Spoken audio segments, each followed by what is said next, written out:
नमस्कार दोस्तों, welcome to our channel keep online study.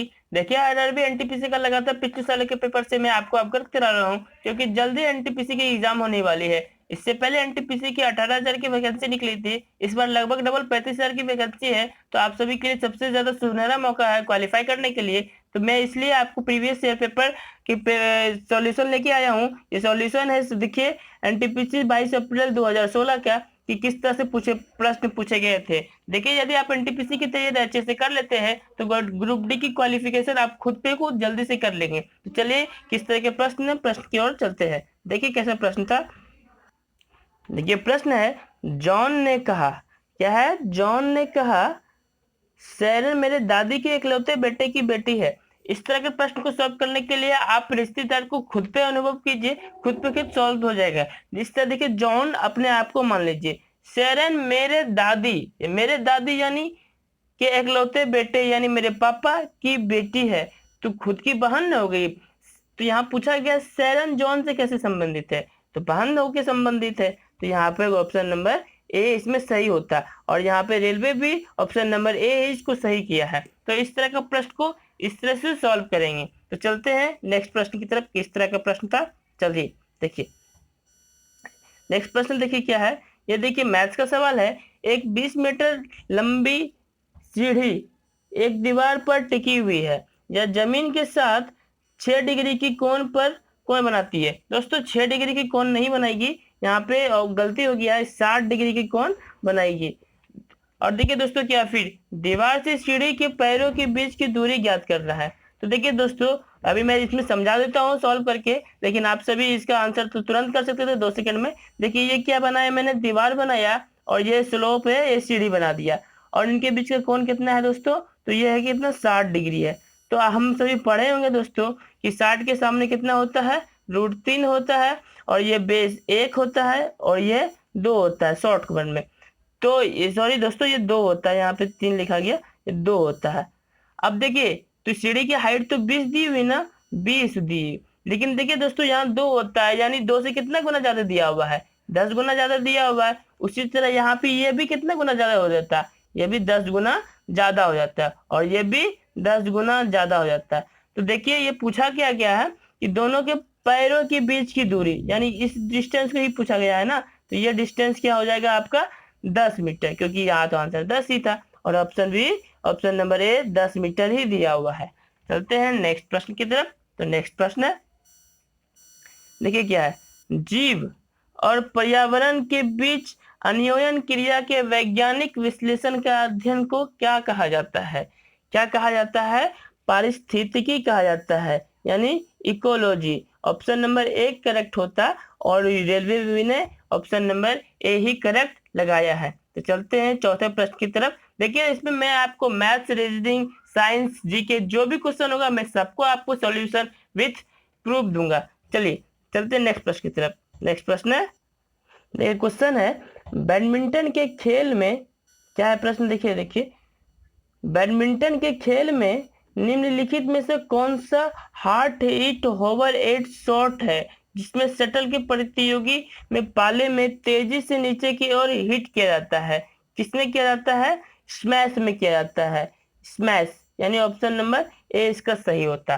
चलते हैं नेक्स्ट क्वेश्चन क्या था, चलिए देखते हैं नेक्स्ट प्रश्न की तरफ। नेक्स्ट प्रश्न था हमारा, क्या था दोस्तों, यदि प्लस का अर्थ गुना है और माइनस का अर्थ भाग है, भाग का अर्थ प्लस है, और देखिए भाग का अर्थ माइनस है, इस तरह के प्रश्न को कैसे सॉल्व करते हैं, यह सिंपल सा है। देखिए, यहाँ जो साइन है उसको चेंज कर दीजिए। जैसे देखिए, 35 है, माइनस, माइनस का अर्थ क्या दिया हुआ है, देखिए माइनस का अर्थ यहाँ पे भाग दिया हुआ है, तो यहाँ पे माइनस का मतलब भाग दे देंगे।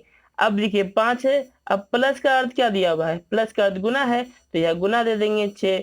अब प्लस गुना का अर्थ क्या दिया हुआ है, गुना का अर्थ प्लस दिया है, यहाँ प्लस 7 दे देंगे।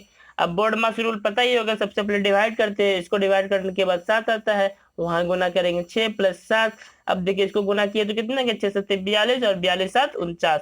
तो 49 कौन सा ऑप्शन में, बी है, और यहाँ पे ऑप्शन नंबर बी सही किया गया था। चलते हैं नेक्स्ट प्रश्न की तरफ। तो नेक्स्ट प्रश्न है आपका, देखिए यहाँ क्या बोला है, ये अभी मैथ्स का प्रश्न है दोस्तों। कभी कभी हर शिफ्ट में अलग अलग तरह के, कभी फर्स्ट में मैथ दे देता है, कभी रीजनिंग दे देता है, तो उससे कोई मतलब नहीं, आप सीधा अपना सॉल्व करते रहेंगे।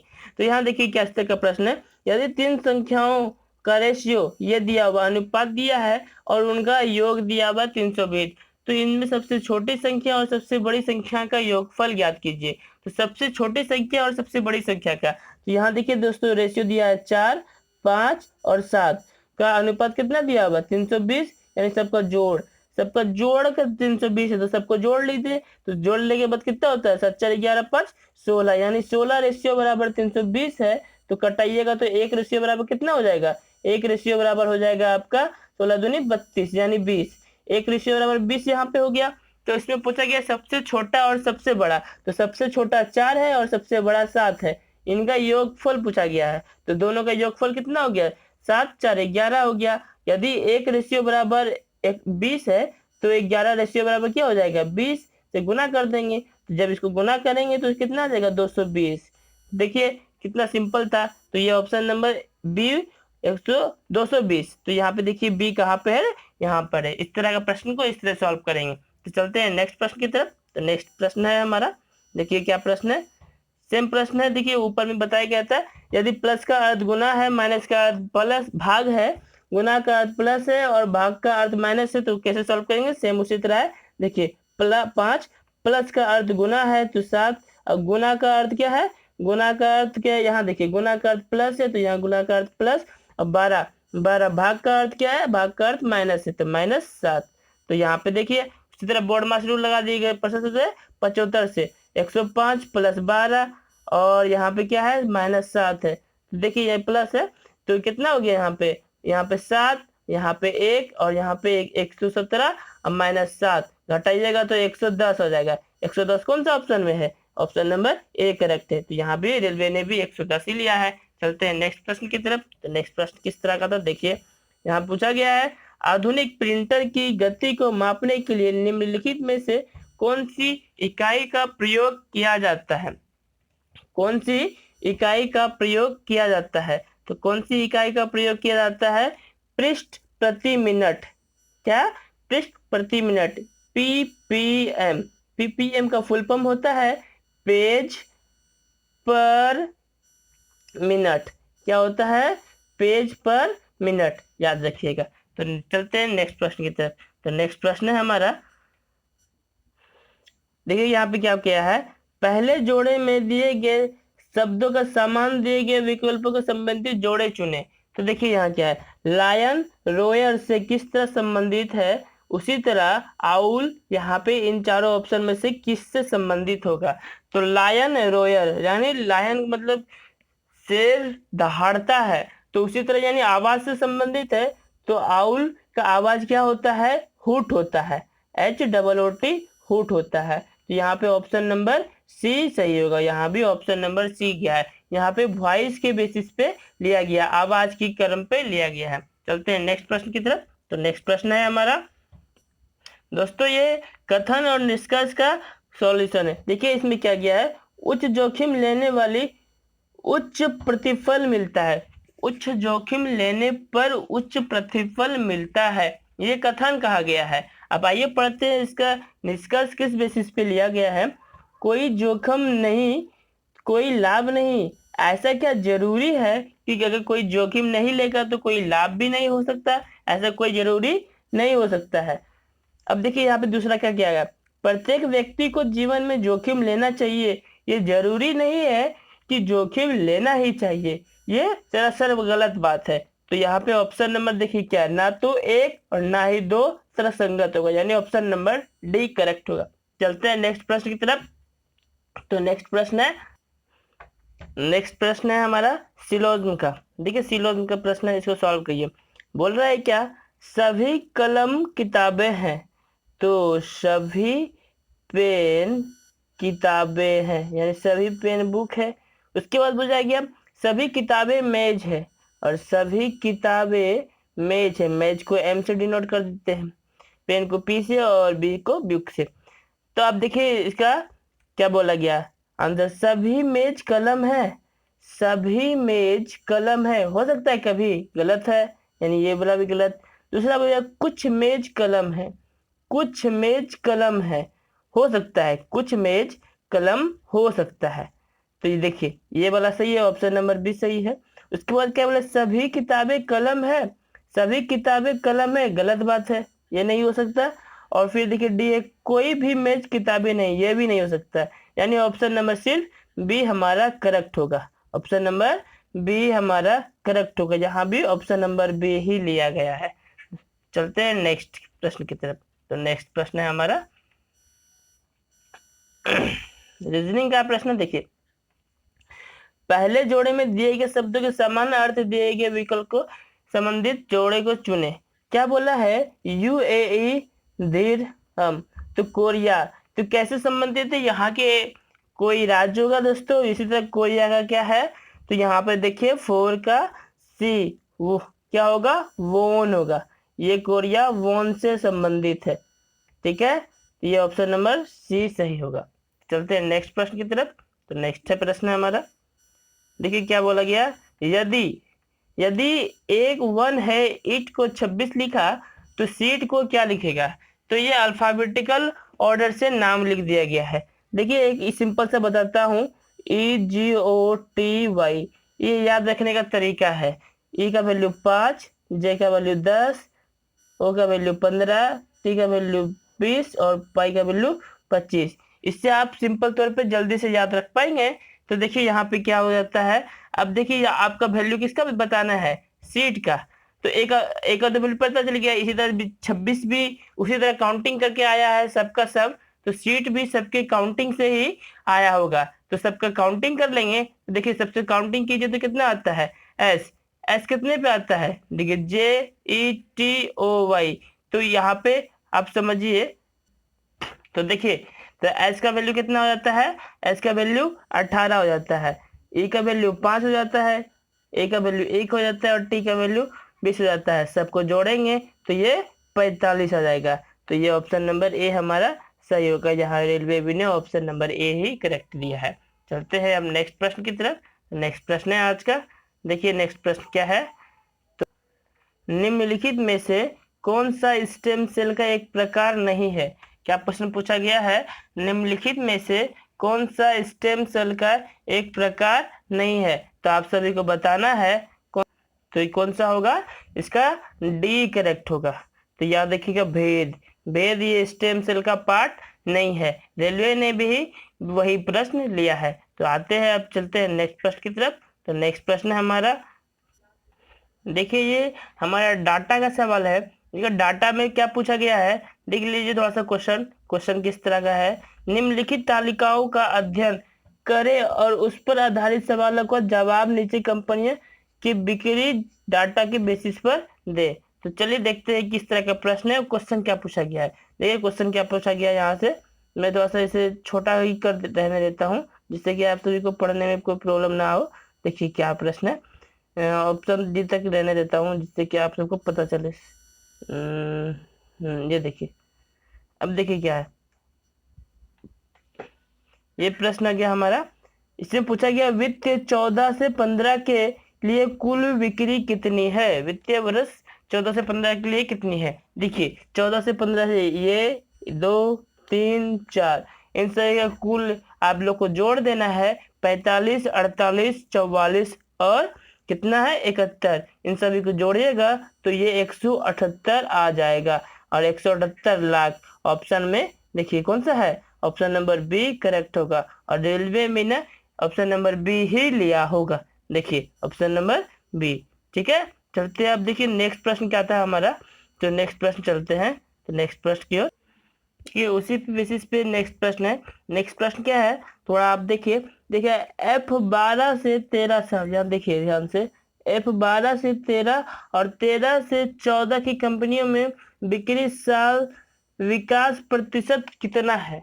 तो विकास प्रतिशत पूछा गया है, तो इस तरह के प्रश्न किस तरह सॉल्व करते हैं। देखिए 12 से 13 कौन है, ये 12 से 13, ये भी 12 से 13, ये भी 12 से 13, इसी से 12 से 13, इन सभी को जोड़ दीजिए। जोड़ने के बाद कितना आ जाता है, ये जोड़ने के बाद 112 आ जाता है।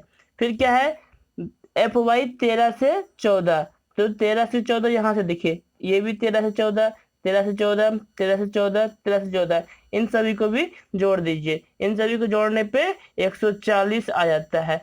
पूछा गया विकास दर यानी कितना बढ़ा, तो 140 में 112 घटाए तो कितना बढ़ा, देखिए तो लगभग 28 बढ़ा। अब पूछा क्या गया प्रतिशत में, तो प्रतिशत किससे पूछा गया है, जिसके में से लग जाए, देखिए F12 से 13 के नीचे, तो ये परसेंटेज निकालने के लिए 28 बढ़ा, किसमें 112 में। उसके बाद परसेंटेज निकालने के लिए 100 से गुना कर दीजिए। जब इसको कटाइएगा तो ये 4 बार में कट गया, और ये 4 से इसको 100 से कटाए तो ये 25 बार में कट गया, तो आंसर कितना आ जाता है, 25% आ जाता है। देखिए ऑप्शन नंबर कौन सा है, सी में है 25%, यानी ऑप्शन नंबर सी भी करेक्ट लिया गया है। ये डाटा हैंडलिंग का सवाल था दोस्तों। इसी के इस तरह का सवाल एक सवाल देता है, इस तरह के 4-5 सवाल पूछ लेता है, तो ये काफी मार्क्स देता है। तो इस तरह के प्रश्न को आप अच्छे से एक बार सॉल्व कर ले पेज में। चलिए चलते हैं नेक्स्ट प्रश्न की तरफ। तो नेक्स्ट प्रश्न है आज का, अब देखिए उसी प्रश्न है, वही डाटा हैंडलिंग का प्रश्न है। क्वेश्चन क्या पूछा गया है, देखिए वित्तीय वर्ष 13 से 14 में प्रति माह औसत बिक्री क्या है, औसत बिक्री। तो 13 से 14 देखिए ये पिछले में अभी हम जोड़े थे, इन सभी को जोड़ने पे कितना आया था हमारा 140। मैंने पिछले प्रश्न में बोला था कि सभी को डाटा को आप एक जगह ही लिखे, जो कि बार बार आपको बार बार बनाना न पड़े। तो 140 था। अब एवरेज निकालने के लिए, औसत निकालने के लिए क्या करना पड़ता है, जितने नंबर है उतना को डिवाइड दे देना पड़ता है। तो कितना है, 4 है, तो 4 से भाग दे दिए। जब 4 से भाग दिए तो कटाइएगा तो कितने बार में कट देगा, देखिए 4 तिया 12, बचा 2 और 4 पंच 20, यानी 35। तो आंसर क्या आ जाएगा इसका, औसत 35 आ जाएगा। समझ में आ गया। तो 35 कौन सा ऑप्शन है, देखिए ऑप्शन नंबर डी हमारा सही होगा, 35 लाख। तो इस तरह के बेसिस पे 3 प्रश्न आपने सॉल्व किया। अब चलते हैं नेक्स्ट प्रश्न की तरफ। तो नेक्स्ट प्रश्न है हमारा, देखिए नेक्स्ट प्रश्न क्या है, तो ऐसा जूम कर देता हूँ। अब ये दूसरा प्रश्न है, ये जीके के प्रश्न है। देखिए प्रश्न क्या है हमारा, क्या है, महान सम्राट अशोक किस वंश के थे, किस वंश के थे, महान राजा सम्राट अशोक किस वंश के थे, तो ये मौर्य वंश से बिलोंग्स करते थे, यानी ऑप्शन नंबर ए इसका करेक्ट होगा, और रेलवे ने ए ही लिया है। अब आते हैं नेक्स्ट प्रश्न की तरफ। तो नेक्स्ट प्रश्न है आज का, देखिए क्या, देखिए ये टाइम एंड वर्क का प्रश्न है। तो इस प्रश्न को ध्यान से देखिए, बहुत ही इजी प्रश्न है। ए और बी एक साथ मिलकर किसी काम को 40 दिन में कर सकते हैं, यानी ए और बी किसी काम को कितने दिन में कर सकते हैं, 40 दिन में कर सकते हैं। उनके काम करने की दर का अनुपात 8:5 है। तो इनका अनुपात दिया हुआ 8:5। तो हम यहाँ से टोटल वर्क निकाल सकते हैं। टोटल वर्क कैसे निकालेंगे, दोनों अगर दोनों मिलकर 40 दिन में काम कर सकता है, तो अगर अनुपात में लेते दोनों दिन में, दोनों मिलकर एक दिन में 11 काम, सॉरी 8×5 13 काम, तो 40 दिन में कितना करेगा, तो 13 गुना 40 कर देते हैं, तो कितना काम करेगा, टोटल काम हो गया। अब पूछा क्या गया है, ए उसी काम को अकेले कितने दिन में पूरा कर सकता है, ए उसी काम को अकेले, तो ए का कितना अनुपात था, 8 अनुपात के काम से कम करता था, तो 8 से इसको कटा दीजिए। देखिए 8×5 40, 40 और 13×5 65, यानी ए उसी काम को 65 दिन में कंप्लीट कर सकता है। तो कौन सा ऑप्शन था, देखिए ऑप्शन नंबर ए ही था। कितना था, देखिए ए, यानी यहाँ पे हम ऑप्शन नंबर ए करेक्ट होता। तो ग्रुप डी, सॉरी ये ए ही करेक्ट लिया, रेलवे ने ए ही लिया था। चलते हैं नेक्स्ट प्रश्न की तरफ। तो नेक्स्ट प्रश्न है हमारा, देखिए निम्नलिखित, क्या प्रश्न है, देखिए निम्नलिखित मस्जिदों में से किसका निर्माण मुगल सम्राट शाहजहां द्वारा किया गया था, किसका निर्माण किया गया था, देखिए किला ए कुहान मस्जिद जो दिल्ली में है, उसी का निर्माण मुगल सम्राट शाहजहां द्वारा किया गया था, यानी ऑप्शन नंबर डी होगा। ये प्रश्न हिस्ट्री से था। देखिए चलते हैं नेक्स्ट प्रश्न की तरफ। तो नेक्स्ट प्रश्न है हमारा, अब क्या पूछा गया है, श्रीलंका तब सीलोन में किस वर्ष डोमिनियन ऑफ सीलोन के रूप में स्वतंत्रता प्रदान की गई थी, किस वर्ष की दी गई थी, तो ये 1948 में की गई थी। याद रखिएगा, बैक ईयर क्वेश्चन काफी तरह पूछते हैं, तो ये 1948 में की गई थी, और रेलवे भी ने 1948 ही लिया है। चलते हैं नेक्स्ट प्रश्न की तरफ। तो देखिए नेक्स्ट प्रश्न क्या है, देखिए ये प्रश्न मैथ का है। एक समकोण त्रिभुज का क्षेत्रफल 30 वर्ग मीटर है, यदि इसकी ऊंचाई आधार बेस से 7 मीटर अधिक है तो उसकी आधार ज्ञात करें। इस समकोण का त्रिभुज का क्षेत्रफल 30 मीटर है तो क्या होता है फॉर्मूला, देखिए क्षेत्रफल का क्या फॉर्मूला होता है, हाफ इंटू आधार इंटू ऊंचाई, यानी हाफ इंटू बेस इंटू ऊंचाई। यहाँ पे क्या पूछा गया है, देखिए ऊंचाई आधार से 7 मीटर अधिक है, क्या पूछा गया, तो अगर हम ऊंचाई को x मान लेते हैं, ऊंचाई आधार से, तो आधार को x मान लेते हैं तो ऊंचाई क्या हो जाएगा, x प्लस 7 हो जाएगा। तो अब यहाँ पे देखिए इधर तो एरिया दिया हुआ है 30 वर्ग मीटर, तो 30 लिख दिए। अब देखिए सॉल्व कीजिए, ये 33 हो गया, हाफ ले लेते हैं, और बेस कितना था, बेस हम मान लेते हैं x था, और ये क्या हो गया, गुना हो गया x प्लस 7। यहाँ तक तो दिक्कत नहीं होगा। अब देखिए जब सॉल्व कीजिए तो इधर आके क्या हो जाता है, गुना में 60 हो जाएगा, और इधर क्या बच गया x, और x प्लस 7, तो कितना हो जाता है, देखिए एक्स स्क्वायर प्लस 7x। अब देखिए ये क्या बन जाता है, ये एक इक्वेशन बन जाता है, x square plus 7x minus 60। अब क्या करेंगे, इसको सॉल्व करेंगे, तो इसको शॉर्ट फॉर्म में सॉल्व करने का तरीका क्या है कि देखिए 60 का हम किए तो क्या करते हैं, विभाजन करते हैं, तो कितना आता है, 12 में 25 60, यानी 12 5, 12 में 5 गया तो 7 बच जाता है। और देखिए प्लस माइनस लेते हैं, यहाँ पे प्लस लेंगे तो क्या हो जाएगा, तो छोटा वाला लेते हैं हमेशा, और छोटा वाला लेंगे तो 5 हो जाता है। यहाँ पे ऑप्शन नंबर ए हो जाएगा यहाँ पे करेक्ट।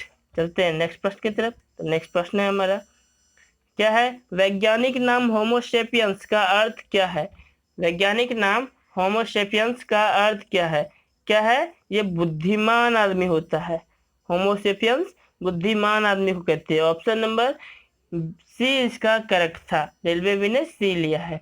नेक्स्ट प्रश्न की तरफ चलते हैं। देखिए नेक्स्ट प्रश्न क्या है, क्या है, दी गई संख्याओं के लिए, क्या बोला है, दी गई संख्याओं के लिए,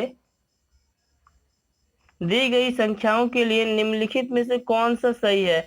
इसमें से देखिए दिया गया है, फ्रैक्शन दिया गया है, और उस फ्रैक्शन में से बताना है कि कौन सा फ्रैक्शन सही है। तो इसमें से आप सबसे छोटा तरीका क्या है, इजी तरीका, कि आप बाय ऑप्शन जाइए और इसमें से सबसे पहला देखिए और उसके बाद फिर लास्ट देखिए, पहले पहला और लास्ट, ज्यादातर आंसर जो होता है पहला और लास्ट होता है। तो देखिए पहला और लास्ट में, तो ऑप्शन नंबर में से डी करेक्ट होगा। इसमें से आप क्या कीजिएगा, थोड़ा लेंदी हो जाएगा, तो इसका शॉर्टकट तरीका क्या है कि आप सबके डिफरेंस को चेक कर लीजिए, सबका डिफरेंस चेक कर लीजिएगा। यदि डिफरेंस बराबर हुआ तो क्या कीजिएगा, सिंपल सा ऊपर वाले पे हो जाएगा, अगर डिफरेंस बराबर नहीं हुआ तो उसको बराबर खींच के सॉल्व कीजिएगा। चलते हैं तो नेक्स्ट प्रश्न की तरफ। तो देखिए नेक्स्ट प्रश्न किस बेसिस पे था, बोला क्या है, देखिए प्रश्न है हमारा, निम्नलिखित में से किस देश को 2011 में स्वतंत्रता प्राप्त हुई, किस देश को 2011 में स्वतंत्रता प्राप्त हुई थी, तो दक्षिण सूडान को हुई थी, यानी ऑप्शन नंबर इसमें बी सही था, दक्षिण सूडान को 2011 में स्वतंत्रता प्राप्त हुई थी। नेक्स्ट चलते हैं, तो नेक्स्ट प्रश्न है हमारा, देखिए ये रीजनिंग का क्वेश्चन है, तो क्वेश्चन कितना अच्छा है देखिए। बोला क्या जा रहा है, यदि स्टूडेंट के लिए ये है और टीचर के लिए क्या लिखा जाएगा, क्या पूछा गया है, स्टूडेंट के लिए ये है तो टीचर के लिए क्या लिखा जाएगा। तो सिंपल सा है, देखिए यहाँ पे क्या है, स्टूडेंट है, तो STUDENT, स्टूडेंट है, तो सॉरी इसमें सही से लिखाया नहीं, मैं लिख देता हूँ अच्छे से। देखिए STUDENT, स्टूडेंट किस तरह है, यहाँ से लिख लीजिए NVPFZPO।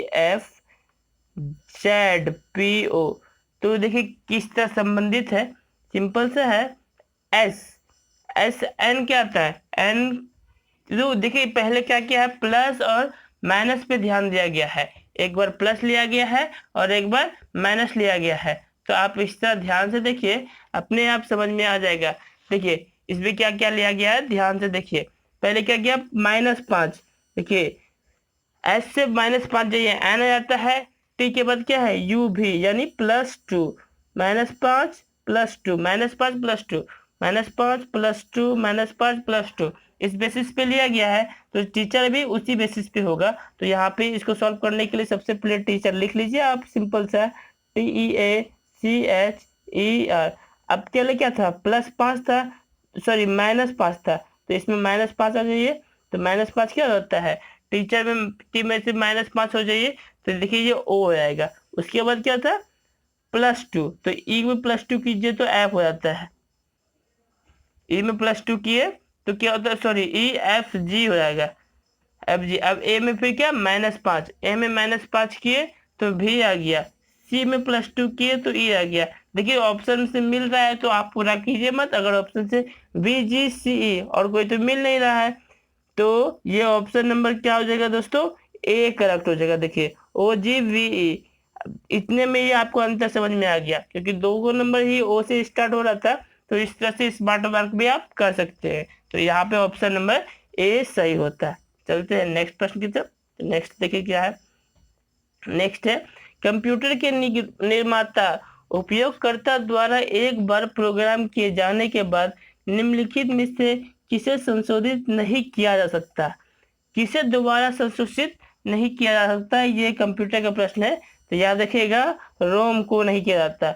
अब कहीं कहीं रोम का भी फुल फॉर्म पूछ जाता है, तो याद रखिएगा इसका फुल फॉर्म होता है रीड ओनली मेमोरी। क्या होता है, रीड ओनली मेमोरी। ठीक है, चलते हैं नेक्स्ट प्रश्न की तरफ। देखिए नेक्स्ट प्रश्न क्या था, तो नेक्स्ट प्रश्न है, सिंपल प्रश्न है, दो धनात्मक संख्याओं का अंतर 50 है और उन दोनों का अनुपात 7:2 है। दो धनात्मक संख्याओं का अंतर 50 है और दोनों का अनुपात 7:2 है, तो दोनों संख्याओं का गुणनफल ज्ञात कीजिए। ठीक है, तो दोनों का अनुपात तो दिया हुआ है 7:2 दिया हुआ है, और दोनों का अंतर कितना दिया हुआ है 50। तो हम अनुपात का भी तो अंतर निकाल सकते हैं। अनुपात का अंतर कितना होता है, 7 में 2 गया 5, और यही अंतर तो दिया हुआ है 50 के बराबर। तो यहाँ से हम एक अनुपात बराबर निकाल सकते हैं। एक अनुपात बराबर कितना हो जाएगा, 10। अब यहाँ पे पूछा क्या गया है, दोनों संख्याओं का गुणनफल निकालें। यदि एक अनुपात बराबर 10 होता है तो 7 अनुपात बराबर 70, और 20 अनुपात बराबर कितना हो जाता है आपको 20। अब इन दोनों का गुणनफल निकालें, तो 70 गुना 20 कर दीजिए। 70 गुना 20 कीजिएगा तो 7 दूनी 14, और डबल 0 1400। देखिए 1400 कौन सा ऑप्शन में है, ऑप्शन नंबर सी में है, और यहाँ भी ऑप्शन नंबर सी लिया गया है। काफी इजी प्रश्न होता है, ये शॉर्टकट है। यदि आप सभी को इस पे एक विस्तारित प्रश्न चाहिए कि सर मैथ पे ही सारे प्रश्न बताइए, तो आप कमेंट में जरूर बताएं, मैं इसके बेसिस पे अगला अगला टॉपिक ले लूंगा। तो चलते हैं नेक्स्ट प्रश्न की तरफ। तो नेक्स्ट प्रश्न है, देखिए हमारा क्या बोला गया है, यदि हेल्थ, ये रीजनिंग का प्रश्न है, यदि हेल्थ को ये लिया गया तो हॉस्पिटल को क्या लिया जाएगा। तो यदि आप ध्यान से देखें तो देखिए क्या किया गया है, हेल्थ HEALTH है, उसको क्या लिया गया, बराबर है IDBKUG। आप इस तरह हमेशा लिख लिया कीजिए, जल्दी जल्दी लिख लीजिएगा, तो आप हमेशा अच्छे से सॉल्व कीजिएगा। देखिए H के बाद I क्या किया गया, +1 किया गया, E के बाद D यानी -1, फिर ए के बाद बी +1 -1 +1 -1, इस तरह का कंडीशन चल रहा है, +1 -1 +1 -1। तो हॉस्पिटल में भी ठीक उसी तरह चलेगा। तो देखिए हॉस्पिटल में क्या हो जाता है, देखिए तो सिंपल सा है, हॉस्पिटल HOSPITAL। तो हॉस्पिटल में क्या हो गया, H का आ गया I +1, फिर क्या था -1। ओके ओके, पहले क्या हो जाता है MNOPQRSTO यानी +1T। अब देखिए इसी में से आप क्या कर सकते हैं, आप इसी से आंसर बता सकते हैं, क्या हो जाएगा, ओ ओ MNOP यानी क्या हो गया है, देखिए माइनस है ना, तो यहाँ +1 तो MNO, यहाँ पे N आ जाएगा, फिर यहाँ पे क्या हो जाएगा +1 -1 फिर +1। तो आप यहाँ से ऑप्शन से भी जा सकते थे।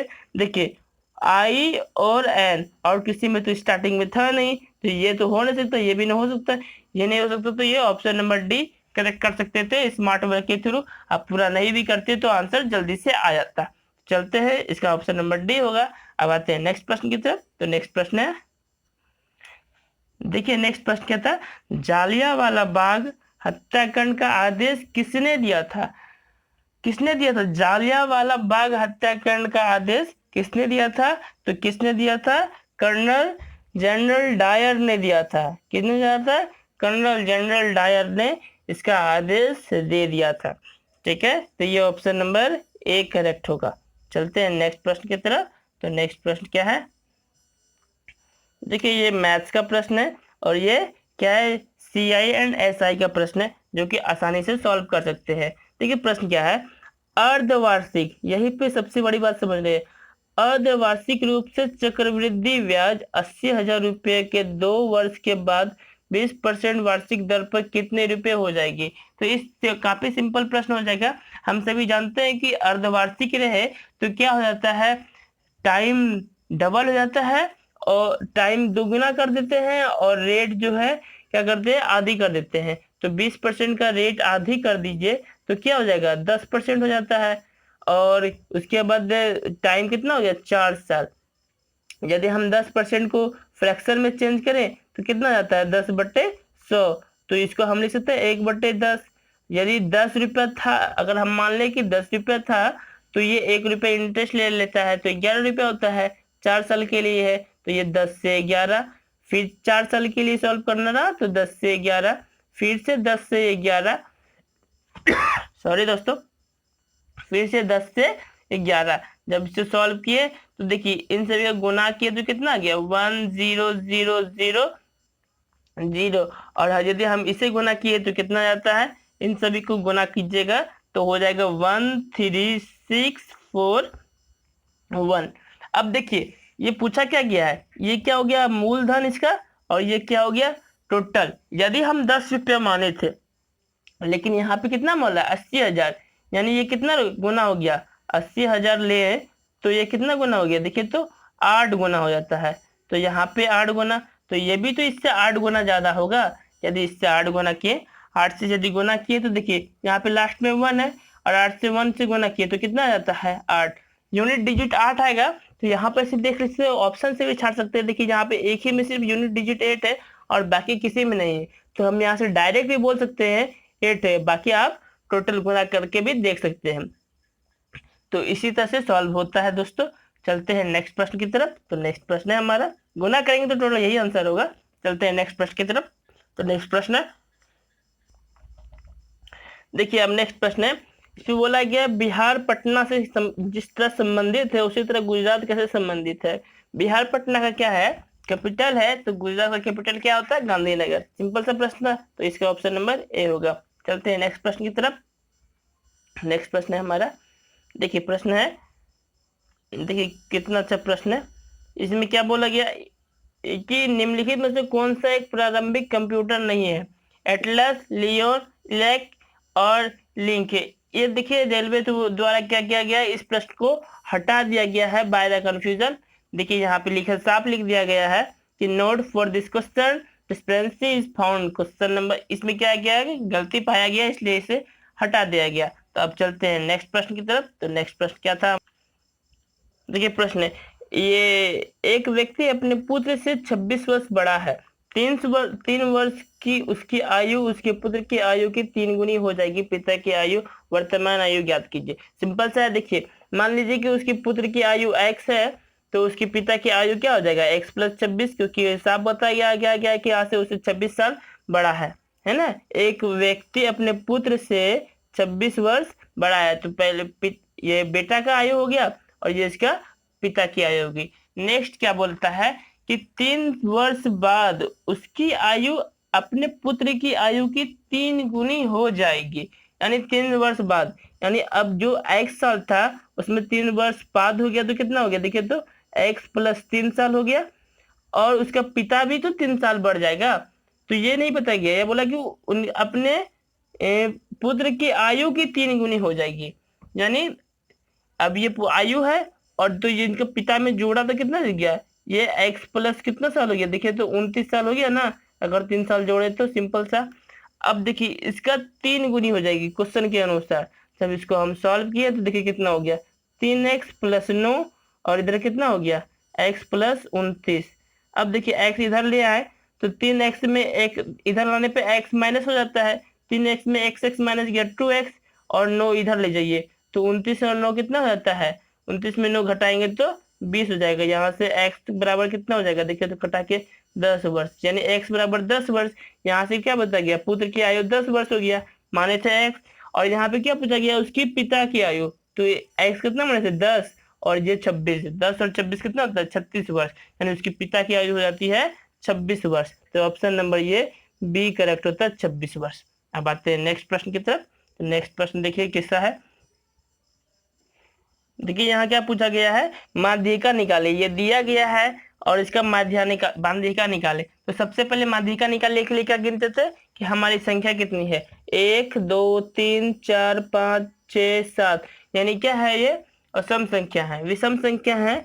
तो विषम संख्या के लिए क्या होता था कि बीच वाली संख्या होती थी, सिंपल से है। तो सबसे पहले इसको हम क्या करते थे, बढ़ते क्रम में हम सजा लेते थे। तो सजा लीजिए बढ़ते क्रम में, तो सबसे छोटा क्या है, तो 11 है। उसके बाद क्या आता है, देखिए उसके बाद 23, उसके बाद 26 सॉरी 25, उसके बाद 26, उसके बाद 31, उसके बाद 29 29 29 के बाद 31 और उसके बाद 39।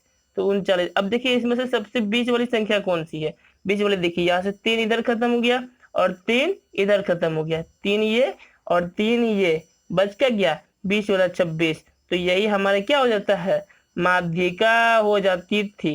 ठीक है, तो ऑप्शन नंबर देखिए 26 किसमें, बी में है, और यहाँ भी बी ही करेक्ट लिया है। यहाँ देखेंगे अगर सम संख्या होती थी तो क्या करते थे, वो बताइए। तो क्या करते थे कि इन दोनों बीच वाली को जोड़ करके 2 से डिवाइड देते थे। यहाँ देखिएगा, चलते हैं नेक्स्ट प्रश्न की तरफ। नेक्स्ट प्रश्न है देखिए नेक्स्ट प्रश्न क्या है, छोटा कर देता हूँ जिसे आप लोग को काफी अच्छे से दिखे। तो यहाँ पे क्या बोला गया है, एक निश्चित धन राशि का साधारण ब्याज एक निश्चित दर पर 6 वर्षों के लिए निवेश किया गया था। अभी राशि पता नहीं है और निश्चित दर के लिए 6 वर्ष के लिए निवेश किया गया था। अब क्या प्रश्न पूछ रहा है, ध्यान से समझिए। यानी यानी 3% अधिक दर पर निवेश की गई होती तो 900 रुपया अधिक प्राप्त होता। यानी 3% अधिक पे 6 साल के लिए निवेश की गई होती तो कितना होता, 900 रुपया अधिक प्राप्त होता। तो यहाँ से हम कह सकते हैं कि अगर 3% का रेट पे 6 साल के लिए दिया गया जाता तो उसे कितना अधिक प्राप्त होता है, 900 रुपया। जब 900 रुपया अधिक प्राप्त होता तो यहाँ से हम क्या कर सकते हैं, इसको गुना कीजिए तो कितना हो जाता है 18%। 18% बराबर कितना हो गया, 900 रुपया। अब इसको कटा सकते हैं कि नहीं, 18 पंचे 90 यानी 500। 1% बराबर हम क्या बोल सकते हैं कि 500 रुपया, सॉरी 50 रुपया था, है ना। 1% बराबर 50 रुपया। तो हम जानते हैं कि क्या होता है, टोटल राशि को हम क्या मानते हैं 100 रुपये, क्योंकि मूलधन बोला गया है। देखिए यहाँ पे मूलधन बोला गया है तो 100 रुपये मानते हैं। तो हम 100% टोटल को मानते हैं कि नहीं, तो यहाँ पे 100% बराबर क्या हो जाएगा, 100 गुना 50 हो जाएगा ना। तो अब इसको सॉल्व करते हैं तो कितना होता है, 100 गुना 50 यानी 5000 रुपया उसका क्या होगा, मूलधन होगा। ये ऑप्शन नंबर क्या है, डी में था। और यहाँ से आप हम भी कह सकते हैं कि ऑप्शन नंबर डी करेक्ट होगा। चलते हैं नेक्स्ट प्रश्न की तरफ। नेक्स्ट प्रश्न है हमारा देखिए ये काफी इजी प्रश्न है, लेकिन आदमी इसमें धोखा खा जाता है, क्योंकि देखिए उल्टा वर्ड लिखा हुआ है, तो आप सभी धोखा ना खाएं। देखिए क्या बोला गया, 2/5 और 2/9, इसको फटाक से आप सॉल्व कर दीजिए। देखिए यहाँ पे लिख लीजिए एक बार 2/5। मैं आप लोगों को समझाने के लिए बता रहा हूँ, नहीं तो आप बहुत ईजी तरीके से इसको सॉल्व कर सकते हैं। देखिए यहाँ पे भाग लिख देता हूँ, 2/5 प्लस 5/9, यहाँ पे प्लस है। अब इसको सॉल्व कीजिए, फटाफट कर सकते हैं। देखिए 9 5 45 हुआ, एलसीएम यहाँ पे कितना आ गया, 9 9 दूनी 18, और यहाँ पे कितना आ गया 5 5 दूनी 10। यहाँ पर से सॉल्व किए। उसी तरह यहाँ पे भाग है तो भाग डाल दीजिए, कितना हो गया, यहाँ पे देखिए यहाँ पे 5 है, 5 9 45, नीचे तो सेम हो जाएगा आपका दोनों। और यहाँ पे क्या हो गया 5 दूनी 10 और यहाँ प्लस, और ये कितना गया 9 5 45 यानी 5 25। अब इसको सॉल्व कीजिए तो कितना हो जाता है, देखिए तो 18 10 कितना हो जाता है 28/45। और यहाँ पे देखिए क्या पूछा गया है, अब यहाँ पे कितना है 25 और 10 35, गुना कर दिए तो ये ऊपर चल जाता है और ये 35 नीचे आ जाता है। अब इसको कटाइए, 45 और 45 तो कट गया, यहाँ क्या बचा 28 और ये 35। तो यहाँ पे ऑप्शन नंबर कौन सा है 28 और 35। यहाँ देखिए यहाँ पे 28 और 35 नहीं, 28 और 43 होना चाहिए। यहाँ पे कुछ गलती हो गया दोस्तों, देखिए कहीं पे कुछ गलती है क्या। यहाँ पे देखिए 5 है ना, तो 5 नमम यहाँ पे 9, और सॉरी सॉरी यहाँ पे 9 18 होगा। तो यहाँ पे कितना हो जाता है 43, कितना हो जाएगा यहाँ पे 43। तो कटाए तो कितना बच गया 28 और यहाँ पे 43।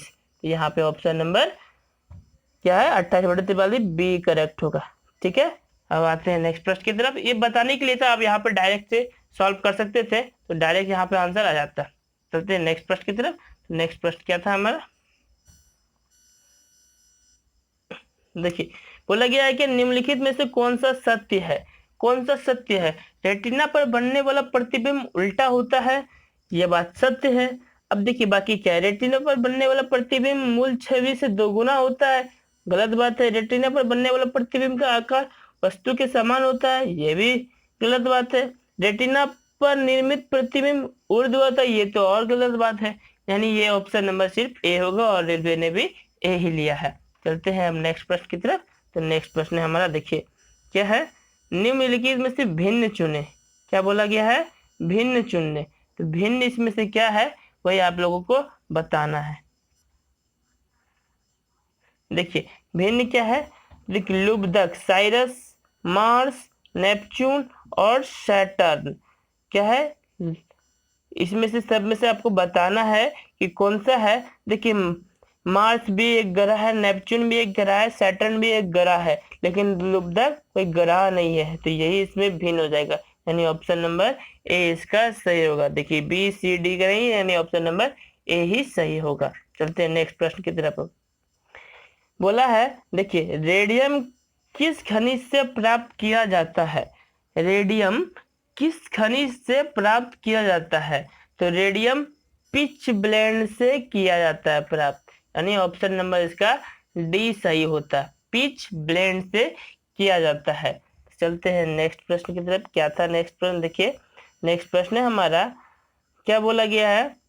ये प्रश्न है हमारा, 14 जुलाई 2015 उड़ान भरने वाला नासा पहला अंतरिक्ष यान कौन सा है जिसका उद्देश्य प्लूटो की ग्रह प्रणाली पर आधारित डेटा एकत्रित करना है।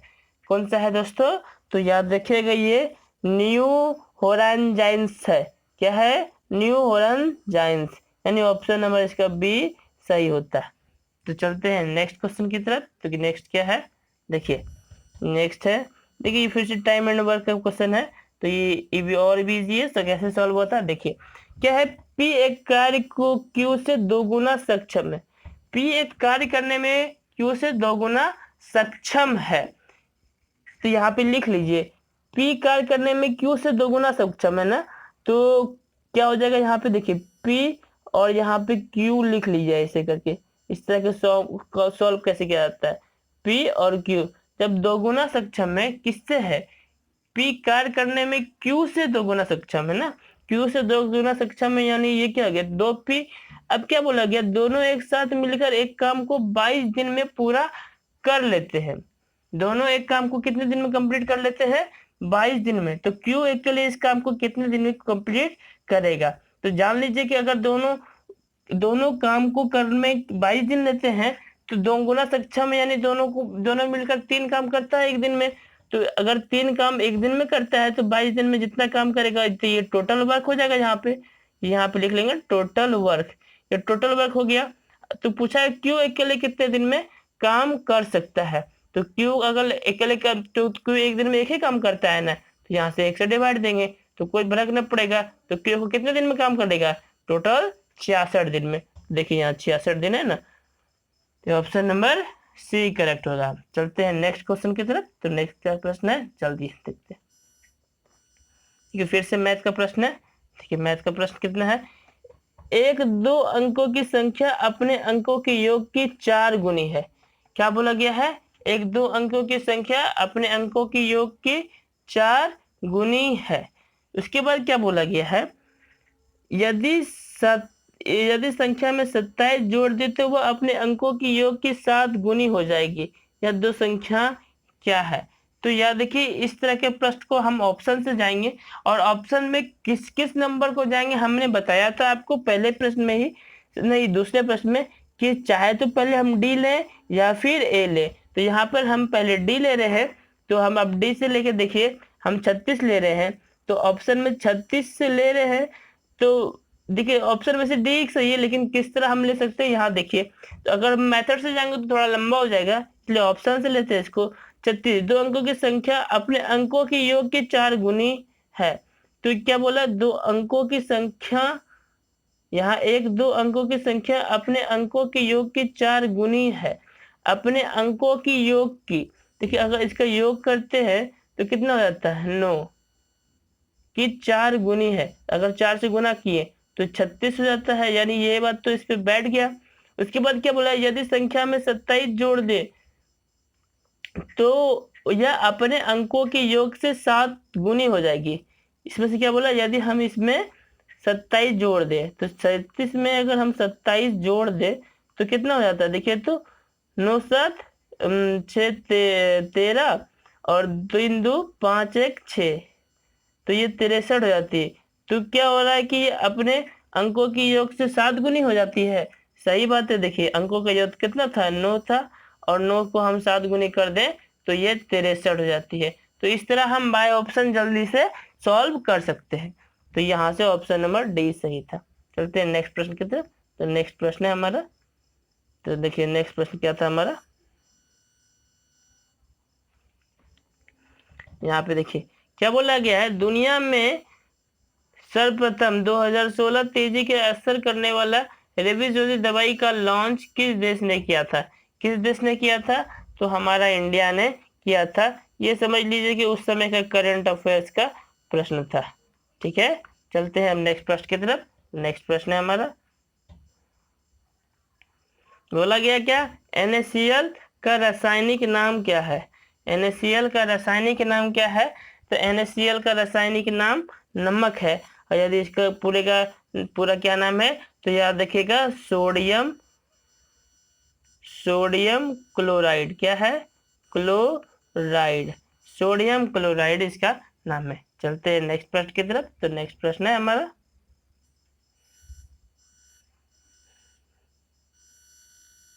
तो छोटा कर ले। देखिए प्रश्न क्या है हमारा, बोला क्या? एक नाव धारा के विरुद्ध शहर x से y की ओर जाती है और धारा की दिशा में y से x की ओर वापस आती है। यदि स्थिर पानी में नाव की गति 40 किलोमीटर है तथा धारा की गति 10 किलोमीटर है तो पूरी यात्रा में नाव की औसत गति पूछी गई है। क्या पूछी गई है? यहाँ पे औसत गति पूछी गई है। तो सिंपल सा है, देखिए शहर से इधर मान लेते x शहर था, समझाने के लिए मैं बता रहा हूँ, इधर y शहर था। यदि धारा इधर से ऐसे जा रही है तो धारा की दिशा भी इधर है और ये जा भी रहा है इधर, तो मान लीजिए कि इसकी स्पीड यहाँ से 40 किलोमीटर है और धारा की स्पीड भी इसकी, जब ये x से y की ओर जा रहा है 10 किलोमीटर है, तो जाने समय इसका कितना किलोमीटर हो गया? स्पीड 50 किलोमीटर पर आवर का स्पीड हो गया। अब मान लीजिए कि वो क्या बोला कि अब नेक्स्ट बोल रहा है कि y से x की ओर वापस आती है।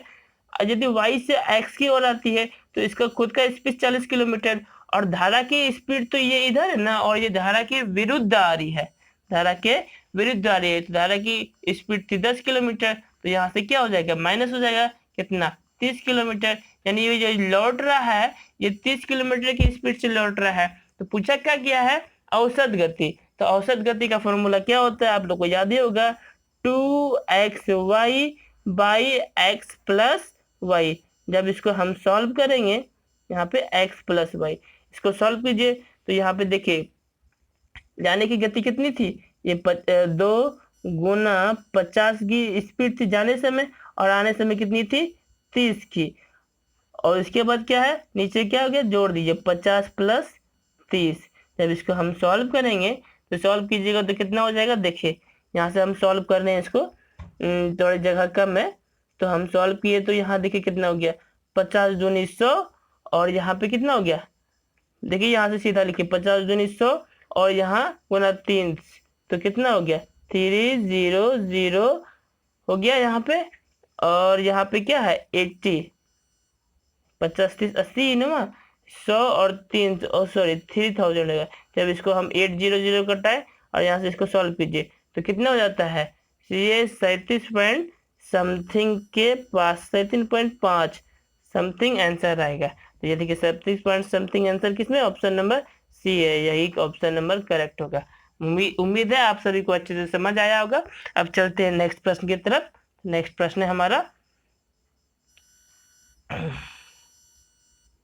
देखिए प्रश्न क्या है हमारा, क्या है कि 2019 रग्बी विश्व कप की मेजबानी कौन सा देश करेगा, कौन सा देश करेगा, ये भी करंट अफेयर्स का प्रश्न था उस समय का। तो जान लीजिए ये जापान करेगा। अभी तो ये 2020 चल रहा है, तो ये 19 का ही बात पूछा गया था, तो उस समय का करंट का था, तो ये इसकी आप लोगों को ज्यादा महत्वपूर्ण है नहीं, तो जापान करता है। तो चलते हैं नेक्स्ट प्रश्न की तरफ। तो नेक्स्ट क्या था, देखिए नेक्स्ट क्या था, ये फिर से आ गया हमारा प्रश्न। एक सेकेंड, सॉरी दोस्तों। ये है, पी पहले 1 घंटे 50 किलोमीटर की गति से चलता है और अगले 2 घंटे 70 किलोमीटर की स्पीड से चलता है। पी की औसत गति कितनी होगी। सिंपल सा है, औसत गति का फॉर्मूला अभी बताए थे, क्या बताए थे याद है तो 2 into X into Y by क्या बताए थे, x प्लस वाई, है ना। अब देखिए यहाँ पे क्या पूछा गया है कि 50 किलोमीटर की स्पीड है और बोल रहा है कि 3 घंटा, तो इसमें ये फॉर्मूला ना लगाएं, सिंपल सा बन सकता है ऐसे। देखिए कैसे, 50 किलोमीटर की गति से 1 घंटा और 70 किलोमीटर की गति से 2 घंटा, तो 50 किलोमीटर की गति 1 घंटा, तो ये 50 हो गया, और ये 70 किलोमीटर की गति से 2 घंटे, तो 70 दूनी 140, और टोटल कितना घंटा हो गया, 2 घंटा इधर और 1 घंटा इधर, यानी टोटल 3 घंटा हो गया। अब इसको हम सॉल्व कर सकते हैं, तो 140 कितना हो गया, 190/3। जब इसको कटाइएगा देखिए कितना होगा, 6 3 18, फिर बच गया यहाँ 1 और 3, यानी 6 3 93 पॉइंट समथिंग, यानी 63 पॉइंट समथिंग, 3 3 चलते रहेगा। तो यहाँ पे ये ऑप्शन नंबर बी करेक्ट होगा। समझ में आ गया। अब चलते हैं नेक्स्ट प्रश्न की तरफ। नेक्स्ट प्रश्न है हमारा, देखिए यहाँ पे है, अभी अच्छा प्रश्न है, ये भी है कि सीपीएसपी का। देखिए, पी ने एक वस्तु 1200 रुपये में खरीदी, क्या बोला गया, पी ने एक वस्तु 1200 में खरीदी और इसे 10% लाभ पर बेच दिया गया। यदि यह 1380 में बेची गई होती तो लाभ कितने प्रतिशत की वृद्धि होती। यहाँ पूछा गया है लाभ में कितने प्रतिशत की वृद्धि होती। यहाँ पे मेन कंसेप्ट समझिएगा दोस्तों, कितने प्रतिशत की वृद्धि होती ये पूछा गया है। तो सिंपल सा बात है कि देखिए 1200 में खरीदा और 1380 में बेचा, तो कितना कितना रुपए का प्रॉफिट हुआ, तो देखिए 180 रुपए का प्रॉफिट हुआ कि नहीं, कितना में हुआ, तो सीपी होता है नीचे, तो 1200 रुपया में हो गया, और इंटू 100, तो 100 किए, तो यहाँ पे 100 किए, तो इसको सॉल्व कीजिए, ये 0 से 0, ये 0 से 0 कट गया। अब इसको कटाइए तो कितने बार में कट जाता है, 12 एक 12, यानी 15 बार में कट गया, यानी कितना आ गया 15% टोटल वृद्धि हुई। लेकिन यहाँ देखिए क्या पूछा गया है, 10% की वृद्धि उसे हो गई थी। वृद्धि कितनी प्रतिशत की हुई, 10% की हो गई थी पहले और 15% अभी है, तो 10 में 15% घटा दिए तो 5% के ना ही वृद्धि हुई, तो यहाँ पे 5% होगा। कुछ लोग क्या करते हैं यहाँ पे डायरेक्ट 15% निकाल देते, लेकिन क्वेश्चन को ध्यान से यहाँ देखना, तो वृद्धि बोला गया था। ठीक है दोस्तों, यानी ऑप्शन नंबर ए इसका सही होगा। तो अब चलते हैं नेक्स्ट प्रश्न की तरफ। तो नेक्स्ट प्रश्न है हमारा,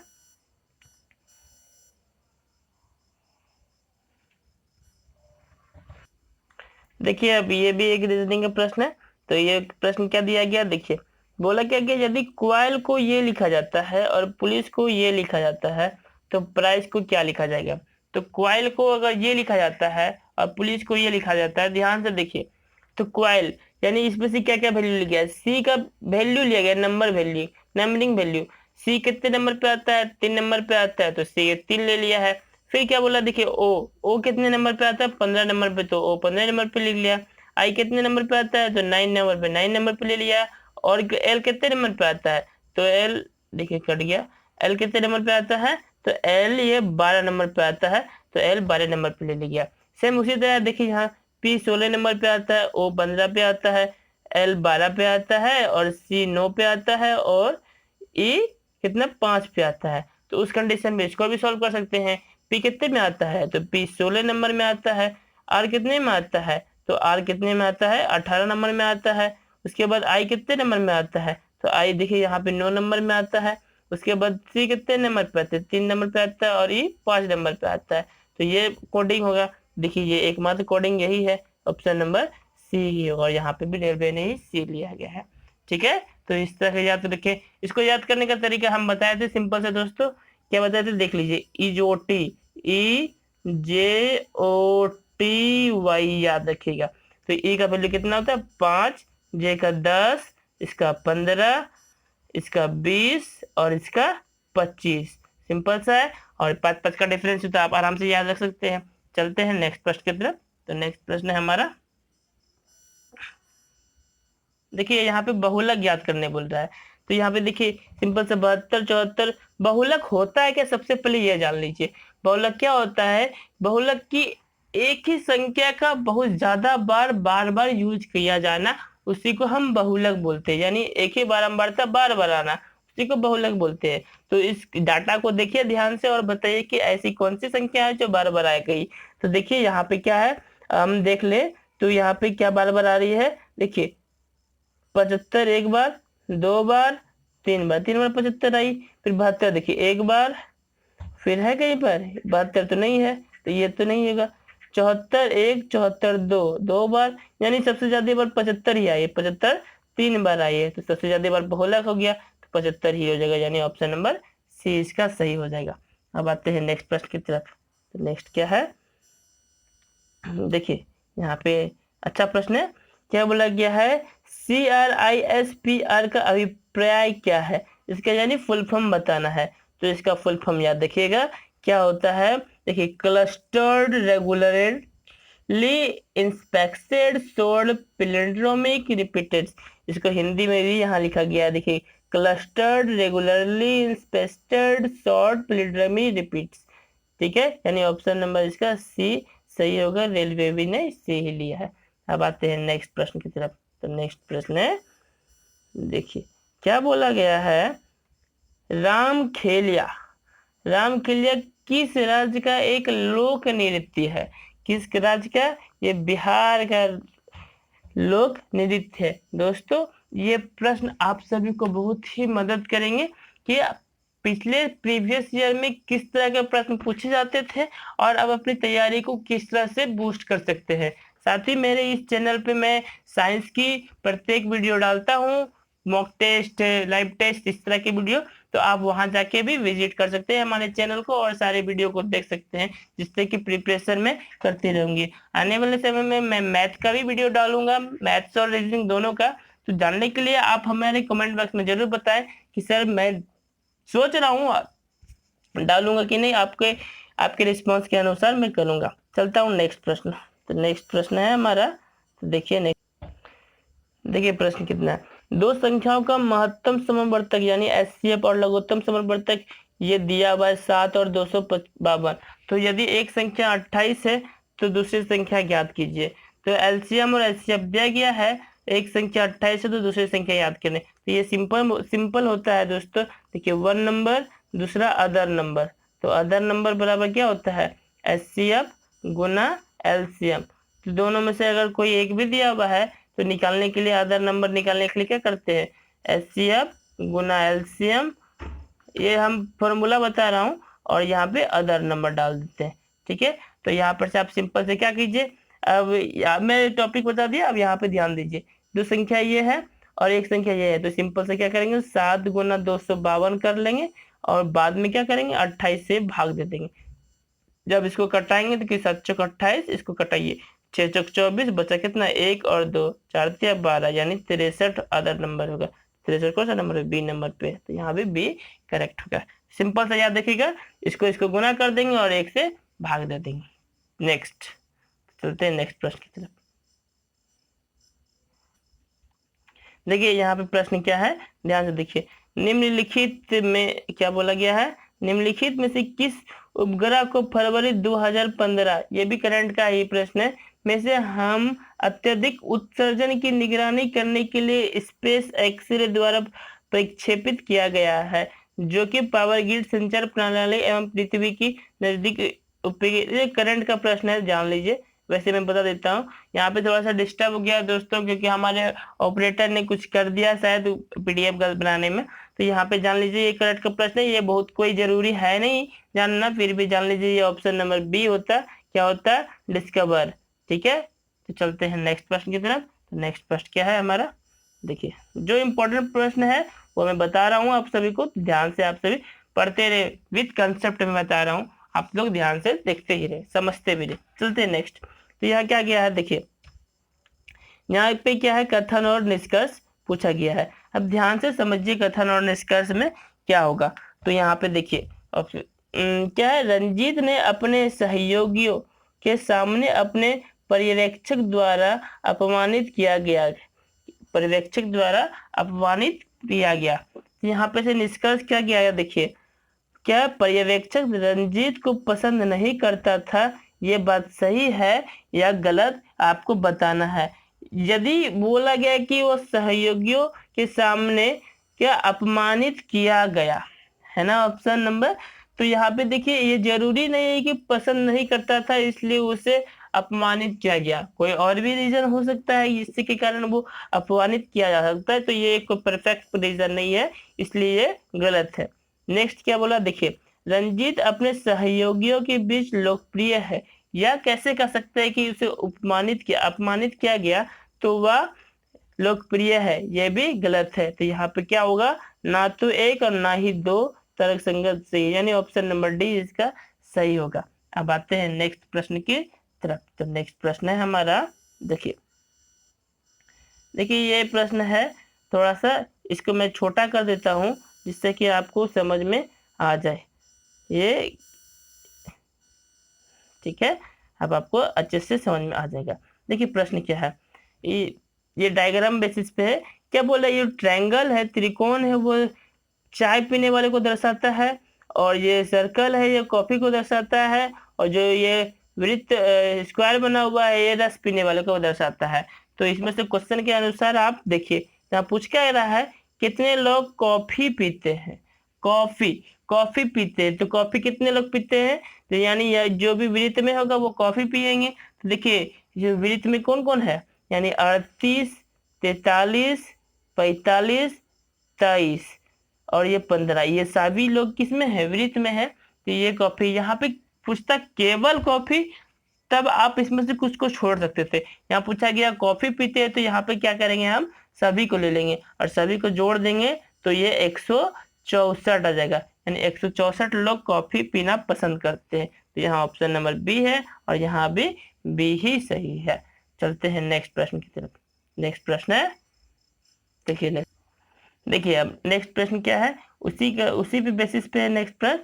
देखिए यहाँ पे वही चीज है पिछले प्रश्न में जो देखा गया, लेकिन क्वेश्चन क्या पूछा गया, यहाँ कितने लोग हैं, यहाँ पूछा क्या गया, देखिए कितने लोग चाय और कॉफी पीते हैं लेकिन रस नहीं पीते, चाय और कॉफी पीते हैं लेकिन रस नहीं पीते। तो देखिए यहाँ पे चाय और कॉफी कितने लोग पीते हैं, चाय और कॉफी दोनों पीना चाहिए। तो देखिए दोस्तों यहाँ पे चाय और कॉफी कितने लोग पीते हैं, तो देखिए चाय पीने के लिए ये ट्रायंगल है, तो इसमें से देखिए चाय ये पीते हैं, ये भी चाय पीते हैं, सॉरी ट्रायंगल है ना, तो ये 45 लोग चाय पीते हैं और कॉफी भी पीते हैं क्योंकि सर्कल में है, लेकिन क्या है, रस नहीं पीते, और रस भी तो ये नहीं पीते सिर्फ, और 45 लोग ही है चाय और कॉफी पीते लेकिन रस नहीं पीते। तो यहाँ पे क्या ऑप्शन हो जाएगा, 45, यानी ऑप्शन नंबर डी का तक, ठीक है 45। चलते हैं नेक्स्ट प्रश्न।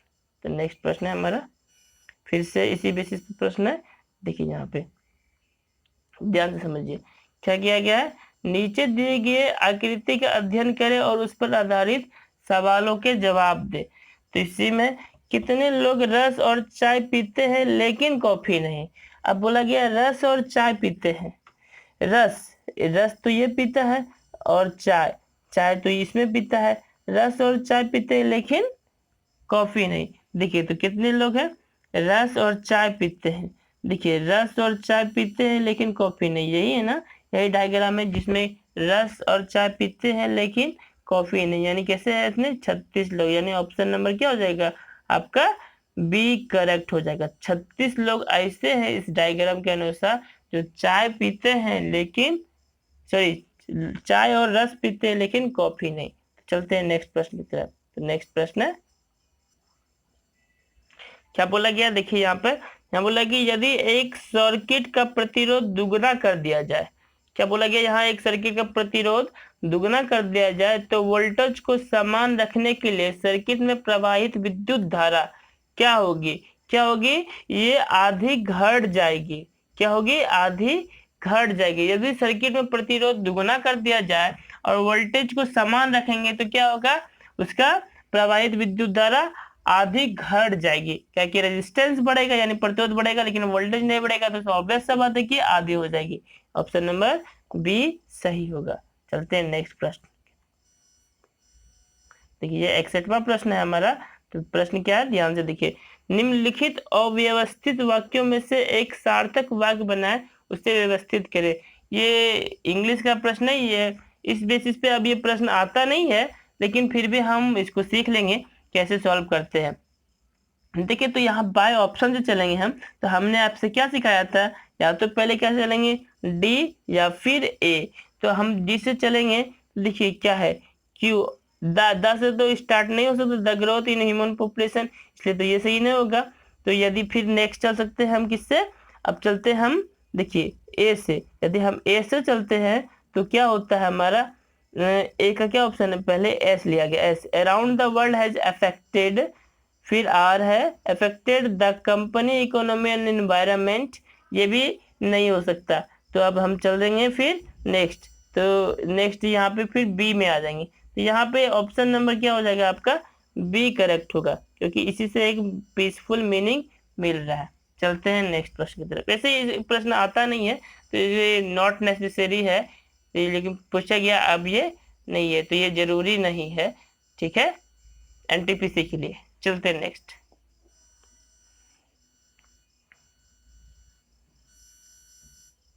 देखिए इसमें इसमें क्या बोला गया है, इसमें क्या बोला गया है, ध्यान से समझिए।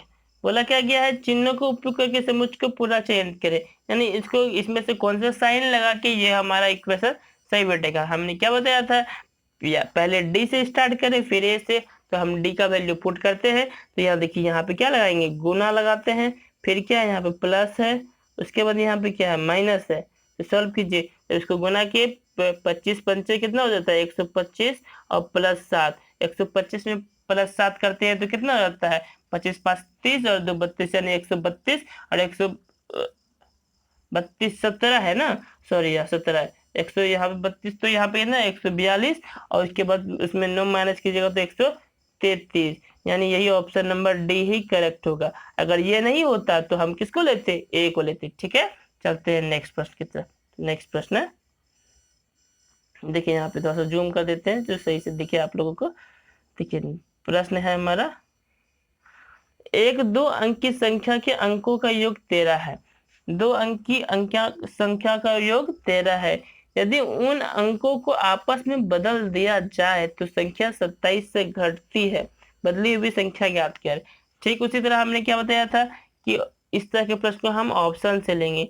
तो हम पहला नंबर डी लेते हैं। तो डी का लेते हैं, 2 संख्या का योग 13 है, यानी 5 और 8 का योग तो 13 है, ये बात तो सही है, एक कंडीशन सेटिस्फाइड है। नेक्स्ट चलते हैं, यदि उनके अंकों को आपस में बदल दिया जाए तो संख्या 27 से घटती है। यदि इसके अंकों को बदल दिया जाए यानी 85 बदल दिया जाए तो क्या होगा, ये 27 अपने अंक से घट जाएगी। तो इसको इसमें से अगर हम पहले वाला अंक से घटा दे तो ये 27 ही आ जाती है, यानी ये भी सेटिस्फाइड हो रहा है। तो ऑप्शन नंबर डी यहाँ पे सही हो जाता है, ठीक है। तो हम बाय ऑप्शन से चेक करेंगे तो हमारा ये जल्दी बनेगा। चलते हैं नेक्स्ट।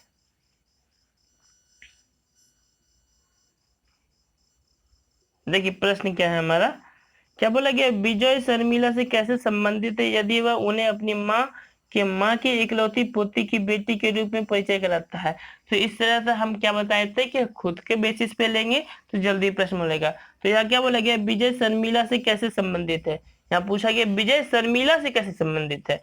तो यदि क्या बोला गया, यदि वह यदि वह उन्हें अपनी माँ के माँ, यानी हम मान लेते हैं विजय, तो वह अपनी माँ के माँ यानी नानी की इकलौती पोती, यानी क्या हो गया, नानी की इकलौती पोती यानी मामा की बेटी इकलौती पोती के रूप में परिचय कराता है। मामा की इकलौते बेटी के हाँ तो रूप में परिचित कराता है। तो क्या होता है, तो यहाँ पूछा गया माँ की माँ, तो शर्मिला से विजय कैसे संबंधित है, तो वो मामा से संबंधित हो जाएगा तभी तो प्रीति होगी। तो यहाँ पे क्या हो जाएगा, ऑप्शन नंबर डी, मामा से संबंधित होगी। ठीक है, अब आते हैं नेक्स्ट प्रश्न की तरफ। तो नेक्स्ट प्रश्न है हमारा, बोला गया है क्या, देखिए प्रश्न बोला गया, नई दिल्ली में स्थित भारतीय संसद भवन की रचना को किसके द्वारा तैयार किया गया था।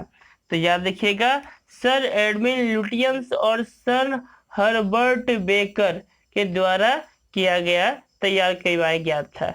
ठीक है दोस्तों, और अभी फिलहाल में फिर से हमारे संसद भवन का स्ट्रक्चर तैयार किया गया है, वो किसके बेसिस पे आप कमेंट बॉक्स में बताएंगे। ये ऑप्शन नंबर ए करेक्ट होता है। चलते हैं नेक्स्ट प्रश्न की तरफ। तो नेक्स्ट प्रश्न क्या है, देखिए पूछा गया है क्या, मानव शरीर में मौजूद, क्या बोला गया है, मानव शरीर में मौजूद निम्नलिखित कोशिकाओं में से किसमें माइटोकॉन्ड्रिया नहीं पाया जाता। तो ये आरबीसी में माइटोकॉन्ड्रिया नहीं पाया जाता है, आरबीसीएस इसको बोलते हैं, इसको हिंदी में बोलते हैं लाल रक्त कोशिका और इंग्लिश में बोलते हैं रेड ब्लड सेल्स। ठीक है, तो दोनों ऑप्शन रहता है। चलते हैं नेक्स्ट प्रश्न की तरफ। तो नेक्स्ट प्रश्न है, बोला गया क्या, पी की लंबाई 5 फीट है। क्या बोला गया, पी की लंबाई 5 फीट है और उसने ध्यान दिया कि उसकी परछाई की लंबाई 7 फीट है। उसके बाद उसने मापा कि स्कूल की इमारत की परछाई 42 फीट बनती है, तो स्कूल की इमारत क्या होगी। सिंपल सा बात है, देखिए यदि उसकी हाइट 5 फीट थी तो उसकी परछाई कितने फीट बनी, 7 फीट बनी। तो यही पूछा गया है कि यदि उसके बाद मापा गया कि स्कूल की इमारत की परछाई कितनी है, परछाई 42 फीट है, तो इमारत की लंबाई कितनी होगी। तो ये देखिए इसे कितने गुना, 7 छक 42, तो इमारत भी कितनी गुनी हो जाएगी, 6 गुना ज्यादा, तो कितनी रही होगी, 30 फीट। समझ में, सिंपल सा प्रश्न। तो ये ऑप्शन नंबर सी 30 फीट इसका सही होगा, यहाँ पे देखिए 30 ही लिया गया है। चलते हैं नेक्स्ट प्रश्न की तरफ। तो नेक्स्ट प्रश्न है हमारा, देखिए क्या बोला गया है, ध्यान से देखिए, बोला क्या गया है, किस प्राणी में, क्या बोला गया, किस प्राणी में जीनोम को नवंबर में प्रकाशित किया गया जो 10 वर्ष तक बिना भोजन पानी के जीवित रह सकता है और मांस पिगलेट के रूप में भी जाना जाता है। मांस पिगलेट के, ये बहुत अच्छी महत्वपूर्ण बात है, मांस पिगलेट के रूप में भी जाना जाता है। किसे, तो याद रखिएगा टार्डीग्रेड को, किसको, टार्डीग्रेड को पाया जाता है, याद रखिएगा टार्डीग्रेड, यानी ऑप्शन नंबर सी इसका सही था, या रेलवे ने भी सी ही लिया है। चलते हैं नेक्स्ट प्रश्न की तरफ। तो नेक्स्ट प्रश्न क्या है, देखिए क्या बोला गया है, निम्नलिखित ग्रहों में से किस ग्रह का कोई भी चंद्रमा यानी उपग्रह नहीं है। तो किस ग्रह का नहीं है, तो काफी सिंपल प्रश्न है, शुक्र ग्रह का कोई भी उपग्रह नहीं है, रेलवे ने भी शुक्र ही लिया है। चलते हैं नेक्स्ट प्रश्न की तरफ। तो नेक्स्ट प्रश्न है, देखिए दोस्तों ये हमारा नेक्स्ट प्रश्न है, यहाँ पे ये प्रश्न है, क्या प्रश्न है ये, देखिए सीपीएसपी का है। यहाँ पे देखिए हमारे ऑपरेटर से कुछ प्रॉब्लम हो गई है दोस्तों, तो इसके लिए मैं माफी चाहूंगा। मैं पढ़ देता हूँ आपके लिए ये, तो यहाँ से मैं पढ़ देता हूँ।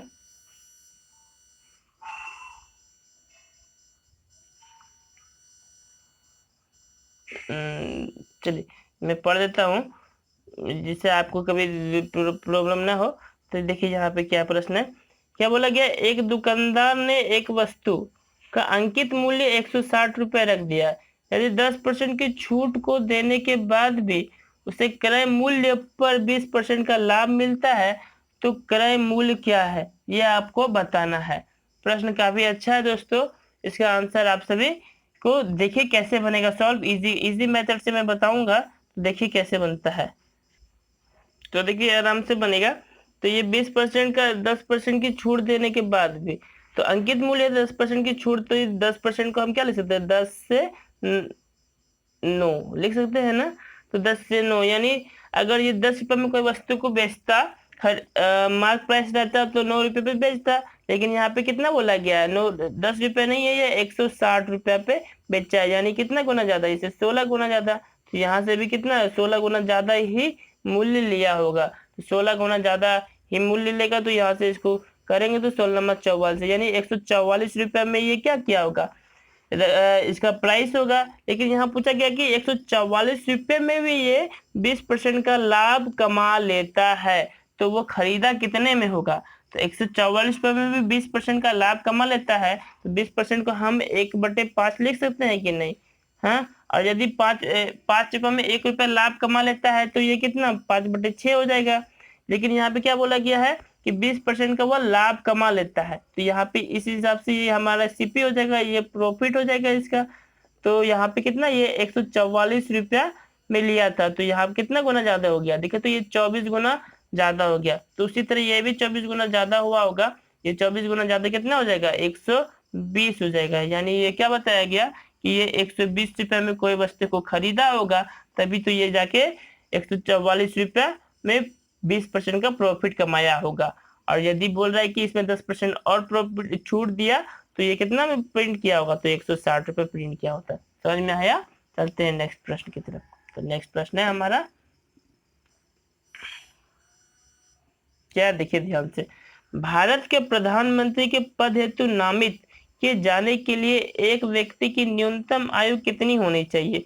तो एक व्यक्ति की न्यूनतम आयु 25 वर्ष होनी चाहिए यदि वह लोकसभा का सदस्य है। ये भी नेसेसरी है कि आप लोकसभा का सदस्य होना चाहिए और आप किसी भी लाभ के पद पर ना हो, यानी किसी भी गवर्नमेंट जॉब से नहीं करते हो, ये भी एक कंडीशन होता है। तो यहाँ पे बी ऑप्शन करेक्ट होगा। चलते हैं नेक्स्ट प्रश्न की तरफ। तो नेक्स्ट प्रश्न है, देखिए ये कितना इजी प्रश्न है। बोला गया 2013 में प्रक्षेपित किया गया भारत का पहला विशेष रक्षा उपग्रह निम्नलिखित में से कौन सा है। तो GSAT-7 था। कौन सा, GSAT-7 रक्षागार था जो 2013 में लॉन्च किया गया था। चलते हैं नेक्स्ट प्रश्न की तरफ। देखिए इसको सॉल्व करना है, ये काफी इजी प्रश्न है, लेकिन क्या होता है कि बच्चे जल्दी जल्दी में गड़बड़ी कर देते हैं, तो इसको देखिए आराम से सॉल्व कर सकते हैं। तो यहाँ पे देखिए, यहाँ पे एक बार लिख लिया कीजिए जिससे कि आप लोग को प्रॉब्लम न हो। 0.0081 और यहाँ पे देखिए 0.09। सबसे पहले देखिए कि यहाँ पर से तो 2 जीरो यहाँ से है, तो यहाँ से भी 2 जीरो डिजिट के बाद पॉइंट कट गया। बाकी आप कटाइए, तो यहाँ से कटाएंगे तो कितने बार में हो जाएगा, देखिए तो 9×81।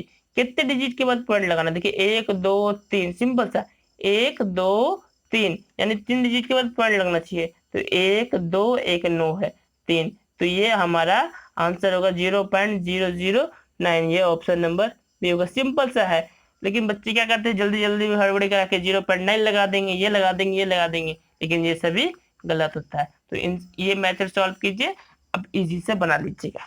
चलते हैं नेक्स्ट। तो नेक्स्ट प्रश्न है हमारा, देखिए यहाँ क्या क्या है, कथन और निष्कर्ष का प्रश्न है। बोला कुछ लड़के लड़कियां हैं, तो हम डायग्राम बना लेंगे। यहाँ पे क्या बोला, बॉयज कुछ लड़के, तो कुछ यहाँ पे ले लेंगे, लड़कियां कुछ लड़के लड़कियां गर्ल्स। अब यहाँ बोले सभी लड़कियां गायक है, तो सभी लड़कियां, तो ये आ जाएगा ये वाला डायग्राम, सभी लड़कियां गायक है, तो गायक को हम सिंगर लिख लेते हैं। अब देखिए निष्कर्ष क्या बोला गया है, कुछ गायक लड़कियां हैं, कुछ गायक लड़कियां हैं। तो देखिए कुछ गायक लड़कियां हैं, तो ये तो संभव है, यानी ये बात सही है, कुछ गायक लड़कियां हो सकती है। अब पूछेंगे कुछ गायक लड़के हैं, कुछ गायक लड़के हैं, देखिए ये वाला कंडीशन है ना, कुछ गायक लड़के हैं, यानी ये भी सेटिस्फाइड कर रहा है। यहाँ पे तो हम बोल सकते हैं क्या हो सकता है, ऑप्शन नंबर सी, एक और दोनों सेटिस्फाइड है। चलते हैं हम नेक्स्ट प्रश्न की तरफ। तो नेक्स्ट प्रश्न है हमारा, अब बोला प्रश्न है, देखिए बोला है महिलाओं ने पहली बार वर्ष में ओलंपिक खेलों में हिस्सा में प्रतिस्पर्धा लिया। बोला कि महिलाओं ने किस वर्ष सबसे पहली बार स्पर्धा लिया। तो याद रखिएगा 2012 में महिलाओं ने ओलंपिक में प्रतिस्पर्धा ली। ठीक है, ये ऑप्शन नंबर इसका बी करेक्ट होता है। चलते हैं नेक्स्ट प्रश्न की तरफ। तो नेक्स्ट है, देखिए ये मैथ्स का है, तो ये इजी मेथड है, मैं बता रहा हूँ आपको सिंपल सा। ये बोले 12 मीटर और 17 मीटर लंबे खंबे जमीन पर सीधे खड़े हैं, उनके पैरों के बीच की दूरी 12 मीटर है, तो उनके शीर्ष के छोरों के बीच की दूरी याद कीजिए। तो सिंपल सा देखिए डायग्राम बना लीजिए। देखिए एक ये मान लीजिए 12 मीटर का है और ये मान लीजिए ऐसे करके 17 मीटर का है। ठीक है, उनके पैरों के बीच की दूरी क्या बता रहा है, 12 मीटर है। तो आपको बताना है, यहाँ से हम एक डॉटेड लाइन ले ले। तो ये पूछ क्या रहा है, ध्यान से देखिए, उनके दोनों शीर्षों के बीच की दूरी ज्ञात करना है, यानी यहाँ से लेकर ये चीज और ये चीज आपको बताना है। सिंपल सा बात है, देखिए ये 12 है तो यहाँ से ये 5 हुआ कि नहीं इतना दूर, और ये भी 12 है तो ये भी 12 है। तो सिंपल सा एक ट्रिपलेट्स याद रखिए कि ट्रिपलेट्स किस में होता है, हमेशा राइट एंगल ट्रायंगल में होता है। यानी ये 5 हो गया, ये 12 हो गया, तो ये कितना होता है 13। 5 12 13 ट्रिपलेट्स होता है ना, 5 12 13, जो राइट एंगल ट्रायंगल में हमेशा होता है। तो ये 5 है, ये 12 है, तो ये ऑब्वियस सा बात है 13 होगा। तो सिंपल सा शॉर्ट ट्रिक था 13, तो ये हमारा 13 ऑप्शन नंबर सी करेक्ट हो जाएगा। अब हम चलते हैं नेक्स्ट प्रश्न की तरफ। तो नेक्स्ट प्रश्न है हमारा,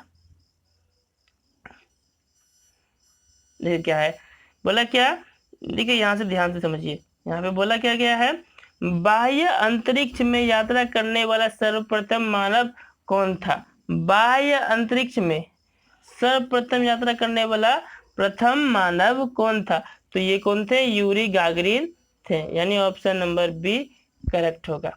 चलते हैं अब नेक्स्ट प्रश्न की तरफ। तो नेक्स्ट प्रश्न है हमारा,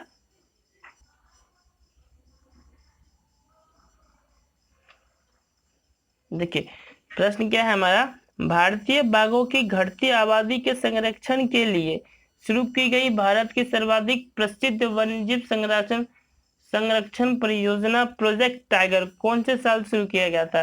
तो कौन से साल शुरू किया गया था, तो 1973 में पहली बार ये परियोजना शुरू की गई थी, प्रोजेक्ट टाइगर। ये प्रोजेक्ट टाइगर किस बेसिस पे था, तो जो हमारे इंडिया में बहुत ज्यादा से तेजी से संख्या में टाइगर की कमी हो रही थी, तो इसलिए इसे ध्यान में रखने के लिए, हमारे पारिस्थितिकी को सुधारने के लिए ये हमारा प्रोजेक्ट टाइगर शुरुआत किया गया था, जो 1973 में किया गया था। और सबसे बड़ा पर्पस था कि टाइगर के मतलब बाघ की खाल की काला बाजारी को रोकने के लिए ऐसा किया गया था। ठीक है, तो इसका ऑप्शन नंबर बी करेक्ट हो जाता है। चलते हैं हम नेक्स्ट प्रश्न की तरफ। तो नेक्स्ट क्या है, देखिए ये है, ब्रह्मपुत्र नदी निम्नलिखित में से किस देश से होकर प्रवाहित नहीं होती है। किस देश से होकर प्रवाहित नहीं होती है, तो याद रखिएगा नेपाल से ब्रह्मपुत्र नदी प्रवाहित नहीं होती, यानी ऑप्शन नंबर डी पूछ देगा। यदि आप पूछ देगा, चलते हैं नेक्स्ट प्रश्न की तरफ। तो नेक्स्ट प्रश्न है, देखिए हमारा यहाँ पे क्या, 90 मेज की विक्रय मूल्य 60 मेज के विक्रय मूल्य के बराबर है, लाभ प्रतिशत बताए। तो काफी सिंपल प्रश्न है। देखिए यहाँ पे लिखिए 90 सीपी बराबर 60 मेज की एसपी, यानी बराबर है, तो यहाँ पे सीपी और एसपी बराबर कर दीजिए। देखिए 0 से 0 कट गया, 3 से कटे 3 3 9, 3 दूनी 6, यानी क्या हो गया, देखिए तो 3 सीपी बराबर यहाँ पर 2 एसपी। अब सीपी एसपी का रेशियो निकाल लीजिए, सीपी और यहाँ एसपी आ गया, तो यहाँ 2 और यहाँ 3, यानी क्या बोला गया, देखिए तो 2 रुपए में यदि कोई चीज खरीदा और 3 में बेच गया, तो प्रॉफिट कितना का हुआ, 1 का प्रॉफिट हुआ। किस पे हुआ, सीपी पे। सीपी कितना है, 2। 1/, देखो हम क्या बोलते हैं 50% नहीं होता, तो यहाँ से 100 से घटा दीजिए, घटाएंगे तो कितना आ गया 50%, यानी इसको कितना प्रॉफिट हो गया 50% का, 50% सी में है, यानी ऑप्शन नंबर इसका सी हमारा सही हो जाएगा। अब आते हैं नेक्स्ट प्रश्न की तरफ। देखिए नेक्स्ट क्या है, यहाँ पे है नेक्स्ट प्रश्न, ध्यान से देखिए। नेक्स्ट प्रश्न है हमारा, बोला गया क्या, एक 45 सेंटीमीटर लंबी, क्या बोला गया, और 35 सेंटीमीटर चौड़ी आयताकार चादर के कोने में 5 सेंटीमीटर की भुजा के 4 वर्ग काटे गए। ठीक है। बची हुई चादर के से एक खुला बॉक्स बनाया गया, तो बॉक्स का आयतन बताना है। क्या पूछा गया है? बॉक्स का आयतन बताइए कि कितना होगा। तो ये प्रश्न भी सिंपल था, सिर्फ आप लोगों को सोचना था कि क्या करना है। तो आप समझिए कि टोटल जो आपका चादर है कितना है, 45 सेंटीमीटर और 35 सेंटीमीटर की लंबी चादर है। तो आप इसका एरिया निकाल लेंगे और उसमें से क्या क्या 5 सेंटीमीटर के 4 भुजा को काटा गया। तो यहाँ से देख ली, तो थोड़ा लेंथी हो जाएगा लेकिन फिर भी समझ लीजिएगा। देखिए, तो पहले चादर का एरिया कितना हो जाएगा, 45 गुना 35, इस चादर का एरिया हो गया। और ये कितना, 5-5 सेंटीमीटर की 4 काटा वर्ग में, तो कितना हो गया, 5 सेंटीमीटर का 1, तो ये 25, और ये 4, यानी ये क्या हो गया, 100 वर्ग सेंटीमीटर। तो इससे निकाल लिया गया। इससे जब निकाल लिया गया 100 सेंटीमीटर, तो आप सॉल्व करके देखिए इसको पहले कि इसका वैल्यू क्या आता है। जब इसको हम गुना किए तो गुना करने पे क्या आ रहा है, ध्यान से देखिए।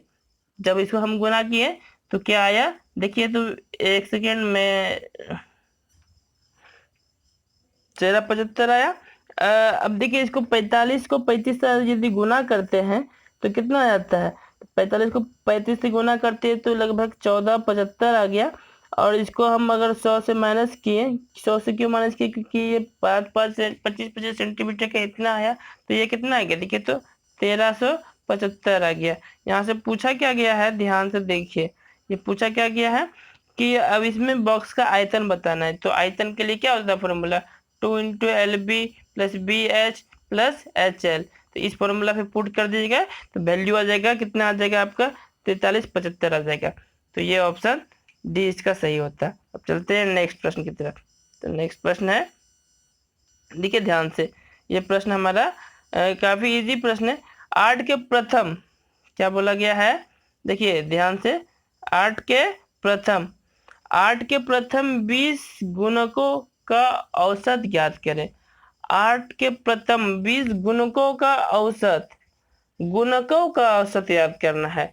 तो 8 के प्रथम 20 गुणकों का औसत कैसे ज्ञात करेंगे, ध्यान से समझिए। देखिए, सबसे पहले 20 गुणक निकालने के लिए आपको क्या करना पड़ेगा, ध्यान से समझिए।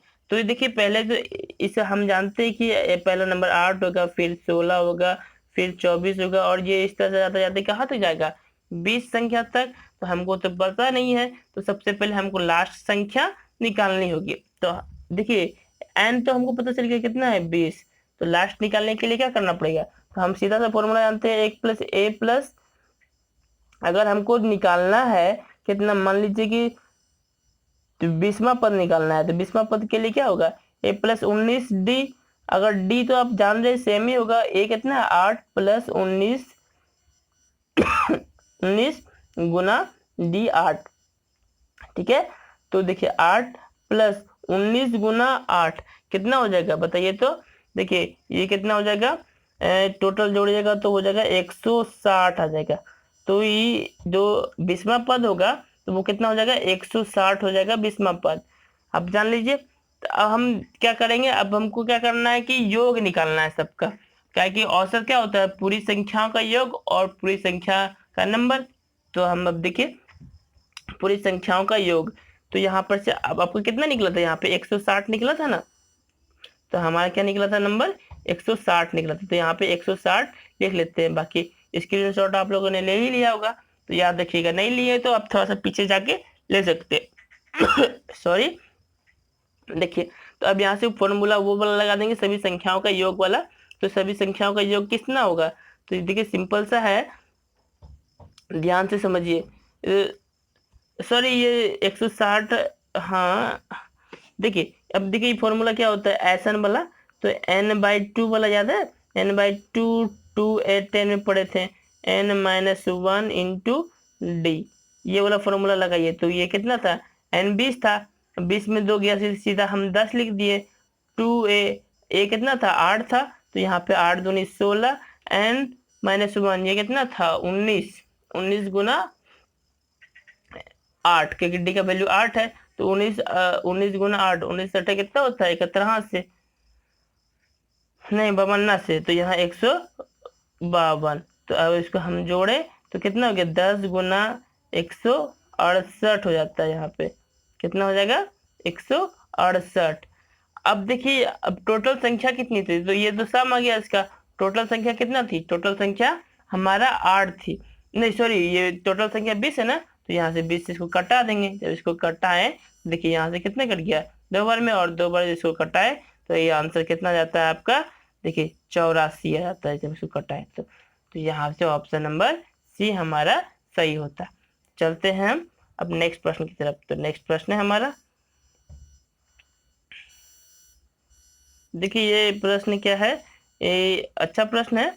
ये प्रश्न दिया गया है आपका सर्कल से, वृत्त से। तो देखिए कितना अच्छा प्रश्न है, इसको हम एक प्रश्न पे समझा रहे हैं, आप सभी याद रखिएगा बार बार, ठीक है, क्योंकि इस पे 2-3 प्रश्न जरूर होंगे। तो देखिए ये प्रश्न क्या है, बोला क्या गया है कि प्रिया, मोहित, गिरजा, प्रीति, विजय, अनिल और रीता, क्या बोला है कि एक गोल मेज की तरफ बैठी हुई है जिसका मुख क्या है? सेंटर की ओर है। तो हम यहाँ पे एक मेज बना लेते हैं गोल जैसा, और ये क्या है? सेंटर पे कितने आदमी? 7 जने, 1 2 3 4 5 6 7, तो 7 लाइन खींच लेते हैं, 2 3 4 5 6, एक 7 खींच लेते हैं। कोई दिक्कत? आप सेंटेंस को ध्यान से पढ़ेंगे। जान लीजिए एक बात कि जब भी वृत्त में सेंटर की ओर बैठा रहेगा, तो जो ये इधर से सेंटर की ओर चलेगा तो ये क्या होगा? बायां हो जाएगा इधर से, और इधर से जो चलेगा तो क्या हो जाता है? दायां हो जाता है। तो याद रखिएगा, इधर से जब आएंगे तो ये वाला जो आएंगे तो ये क्या हो जाएगा आपका? बायां, और ये जाएंगे तो दायां। अब क्वेश्चन पढ़िए ध्यान से। मैच आमने सामने, देखिए यहाँ बोला क्या क्या, मैच के चारों ओर, मैच के सामने रीता जो, क्या बोला है? रीता जो अविवाहित है, रीता जो अविवाहित है अपने सबसे अच्छी दोस्त गिरजा के बाई तरफ दूसरे नंबर पर बैठी है। गिरजा के बाई तरफ, देखिए रीता है, रीता जो है, मान लेते हैं हम रीता को यहाँ बैठाते हैं। रीता किसकी है? गिरजा के बाई तरफ दूसरी नंबर पर है। गिरजा की बाई तरफ, बाई इधर से होगा, और दूसरी तरफ रीता के पास है। तो यहाँ तक क्लियर हो गया। अब नेक्स्ट पढ़िए क्या बोल रहा है। बैठी है जो, जो यहाँ पे क्या है? ध्यान से थोड़ा देखिए, जो बाई बगल बैठा है, जो क्या बोला है? बाई बगल बैठा है। किसके बैठा है बाई बगल? तो ध्यान से देखिए, तो यहाँ पर से क्या हो जाएगा? बाई बगल बैठा है, जो अनिल के बाई बगल बैठा है, ठीक है। तो यहाँ पे क्या आ जाएगा आपका? अनिल आ जाएगा, यहाँ पे बाई बगल बैठा है, ठीक है। अब देखिए, प्रिया उसके पति विजय के बाई तरफ तीसरे नंबर पर है। प्रिया उसके पति के विजय, प्रिया उसके पति विजय के बाई तरफ तीसरे नंबर पे। देखिए प्रिया, यहाँ पे हम मान लेते प्रिया है ना, उसके पति यानी उसका पति के बाई तरफ, बाई तो इधर ही है ना, तो उसके पति के बाई तरफ तीसरे नंबर पे है। यहाँ पे तो क्या हो जाएगा? तीसरे नंबर पे। देखिए यहाँ पर से अगर लेते हैं 1 2 3, यहाँ पर तो हुआ नहीं, तो यहाँ पर से देखिए उसका पति यहाँ से होगा, तब ना बाई तरफ तीसरे नंबर पे होगा 1 2 3, तो यहाँ पे क्या आ जाएगा? बाई तरफ जो पति इसका विजय है, बी यहाँ पे आ गया। अब बोला है क्या? क्या है फिर? देखिए मोहित उसकी पत्नी के बीच में बैठा है, यानी इन दोनों के बीच में बैठा होगा, यहाँ पे मोहित होगा, और जो बच्चा यहाँ पे क्या होगी? प्रीति होगी। यहाँ तक समझ में आया? तो ये था आपका डायग्राम। अब क्वेश्चन क्या पूछा गया, ध्यान से समझिए। निम्नलिखित में से कौन सा सही है? आपको बताना है कि कौन सा सही है। गिरजा विजय की बाई तरफ तीसरे नंबर पे है, गिरजा विजय की बाई तरफ तीसरे नंबर पे। देखिए विजय यहाँ है, गिरजा तीसरे नंबर पे, बाई तरफ 1 2 दूसरे नंबर पे, यानी ई का गलत है। नेक्स्ट, प्रिया रीता के बिल्कुल दाई के बगल में है। प्रिया रीता के बिल्कुल दाई, प्रिया रीता के बिल्कुल दाई बगल में है। नहीं, देखिए रीता के बिल्कुल दाई बगल में कहाँ है? हाँ, तो ये यहाँ देखिए ये क्या है? यहाँ पे दाई बगल में है। तो आप लोगों को बताना है। देखिए हम क्या हो जाते हैं, बायां इधर से हो जाएगा और दायां इधर से हो जाएगा। तो सही बात है, प्रिया रीता के बिल्कुल दाई बगल में है, यानी ऑप्शन नंबर ये बी हमारा करेक्ट हो जाएगा। ठीक है, याद रखिएगा डायग्राम। हम चलते हैं नेक्स्ट प्रश्न की तरफ। तो नेक्स्ट प्रश्न में भी इस तरह का क्वेश्चन होगा, जरूर होगा। देखिए देखिए यहाँ पे ध्यान दीजिए, ये प्रश्न है हमारा कि हम इसमें से क्या करेंगे, x 3 9 3 इसको लिख लेंगे। क्या नियम होता है कि 11 से विभाजित होने के लिए सम संख्या का योग और विषम संख्याओं का योग दोनों का घटाव 0 या फिर 11 से विभाजित होनी चाहिए। तो यहाँ देखिए, यदि हम सम संख्या का योग ले रहे हैं तो कितना होता है, 3 3 6 और इसका जोड़े थे 9, 9 में प्लस x क्या जोड़े और ये 3 3 6 में क्या घटाएं जो यहाँ पे 0 आए या फिर 11 का कुछ भी डिविजिबल आए। तो यदि देखिए यहाँ पे हम 8 ले ले तो 17 हो गया और 17 में 6 घटाए तो कितना है 11 और 11 क्या हो गया, सम संख्या हो गया। तो सबसे छोटा संख्या ये हो जाएगा, यानी यह ऑप्शन नंबर डी हमारा सही हो जाएगा। अब आते हैं नेक्स्ट प्रश्न। तो नेक्स्ट प्रश्न है हमारा, तो देखिए यहाँ पे क्या बोला गया है, लघुत्तम समवर्तक निकालना है। क्या बताना है, एलसीएम निकालने बोल रहा है, लघुत्तम समवर्तक। क्योंकि तो सब यहाँ पे क्या है, प्राइम नंबर ही है, यानी अभाज्य संख्या है। तो सभी अभाज्य संख्या है, लेकिन ये 22 अभाज्य संख्या नहीं है, लेकिन इनसे कोई कटेगा भी नहीं। तो सिंपल से क्या करेंगे, सबको हमको गुना कर देना पड़ेगा, 13 19 21 और ये 22। यदि सबको हम गुना करते हैं तो गुना करने पे कितना आता है, देखिए 1 1 4 1 1 4 गुना करके देख लीजिएगा, यही आंसर आएगा और ये ऑप्शन नंबर ए में करेक्ट होगा। चलते हैं नेक्स्ट प्रश्न की तरफ। नेक्स्ट प्रश्न है, देखिए क्या बोला गया है, बोला क्या गया है, निम्नलिखित भारतीय राज्यों में किसमें केसर की खेती की जाती है। किसमें केसर की खेती की जाती है, तो याद रखिएगा उत्तर प्रदेश में, सॉरी जम्मू कश्मीर में केसर की खेती की जाती है। उत्तर प्रदेश को क्या बोला जाता है, चीनी का कटोरी भी बोला जाता है, चीनी का कटोरी, ठीक है। Bowl of India, bowl of India भी बोला जाता है, ठीक है। तो ये और केसर की खेती जम्मू कश्मीर में होती है। चलते हैं नेक्स्ट प्रश्न की तरफ। नेक्स्ट प्रश्न है, देखिए क्या बोला गया है, निम्नलिखित में से किस जर्मन वैज्ञानिक ने एक्सरे की खोज की। किस जर्मन वैज्ञानिक ने एक्सरे की खोज की, तो याद रखिएगा विल्हेम रोएंस्टेनजेन ने की थी, विलियम रोएंस्टेनजेन ने की थी, यानी ऑप्शन नंबर ए इसका सही था। किसने की थी, रोएंस्टेनजेन ने। चलते हैं नेक्स्ट प्रश्न की तरफ। नेक्स्ट प्रश्न है हमारा, देखिए सेम प्रश्न है, हमने आपको बताया था इस तरह के प्रश्न को ऑप्शन नंबर ए या तो डी से लेंगे, ए या तो डी से लेंगे। तो हम सबसे पहले डी से लेते हैं। तो यहाँ देखिए, यहाँ पे भाग का सिंबल दे दीजिए, यहाँ पे गुना दे दीजिए और यहाँ पे प्लस दे दीजिए। देखिए बाकी सॉल्व कीजिएगा तो सॉल्व हो जाएगा। यहाँ से किए तो 72 84, 7 गुना 5 कितना हो गया, 7 5 35 और 35 6 41, यानी ऑप्शन नंबर ये डी इस पे सही सटीक बैठेगा। चलते हैं नेक्स्ट। तो नेक्स्ट है हमारा, इसमें बोला गया है क्या, निम्नलिखित में से कौन सा जल प्रदूषण का कारण नहीं है। जल प्रदूषण का कारण नहीं है, समुद्री डिपिन है, घर का कचरा भी है क्योंकि हम जल में फेंक देते हैं, समुद्र तट पर मछली पकड़ने में कोई भी जल प्रदूषण नहीं होता है, यानी ऑप्शन नंबर सी इसका सही होगा। चलते हैं नेक्स्ट प्रश्न की तरफ। तो नेक्स्ट प्रश्न है हमारा, देखिए यहाँ पे क्या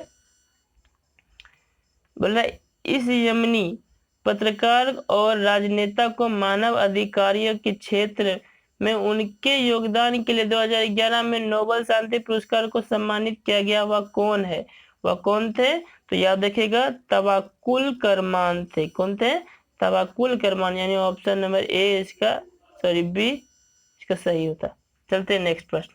तो नेक्स्ट प्रश्न है, तो हमारा नेक्स्ट प्रश्न ध्यान से दीजिए, देखिएगा। तो ये है हमारा, देखिए ध्यान से समझिए, ये निष्कर्ष कथन निष्कर्ष है, भारत में जून सितंबर बरसात का मौसम है। बोल रहा है कि भारत में जून से सितंबर बरसात का मौसम है, सही बात है। अब निष्कर्ष क्या बोला गया, देखिए यहाँ से बोला क्या गया, भारत में हमेशा इन 4 महीनों के दौरान बारिश होती है। हमेशा होती है ये कहना कोई भी कथन संभव है, हो भी सकती है नहीं भी हो सकती है, हमेशा ये वर्ड नहीं सही है, इसलिए ये कथन गलत हो जाएगा। अब दूसरा क्या बोल रहा है, भारत में केवल बरसात के मौसम के दौरान बारिश होती है। क्या जरूरी है कि सिर्फ बरसात में ही बारिश होगी? कभी भी हो सकती है, गर्मी भी हो सकती है, बारिश में भी हो सकती है। तो ये भी कथन है, यानी ना तो एक और ना ही दो सही है। तो ये ऑप्शन नंबर डी हमारा सही हो जाएगा। अब चलते हैं नेक्स्ट प्रश्न की तरफ। तो नेक्स्ट प्रश्न है स्वतंत्रता। देखिए, स्वतंत्रता से पूर्व निम्नलिखित में से कौन सा एक फ्रांसीसी कॉलोनी नहीं था?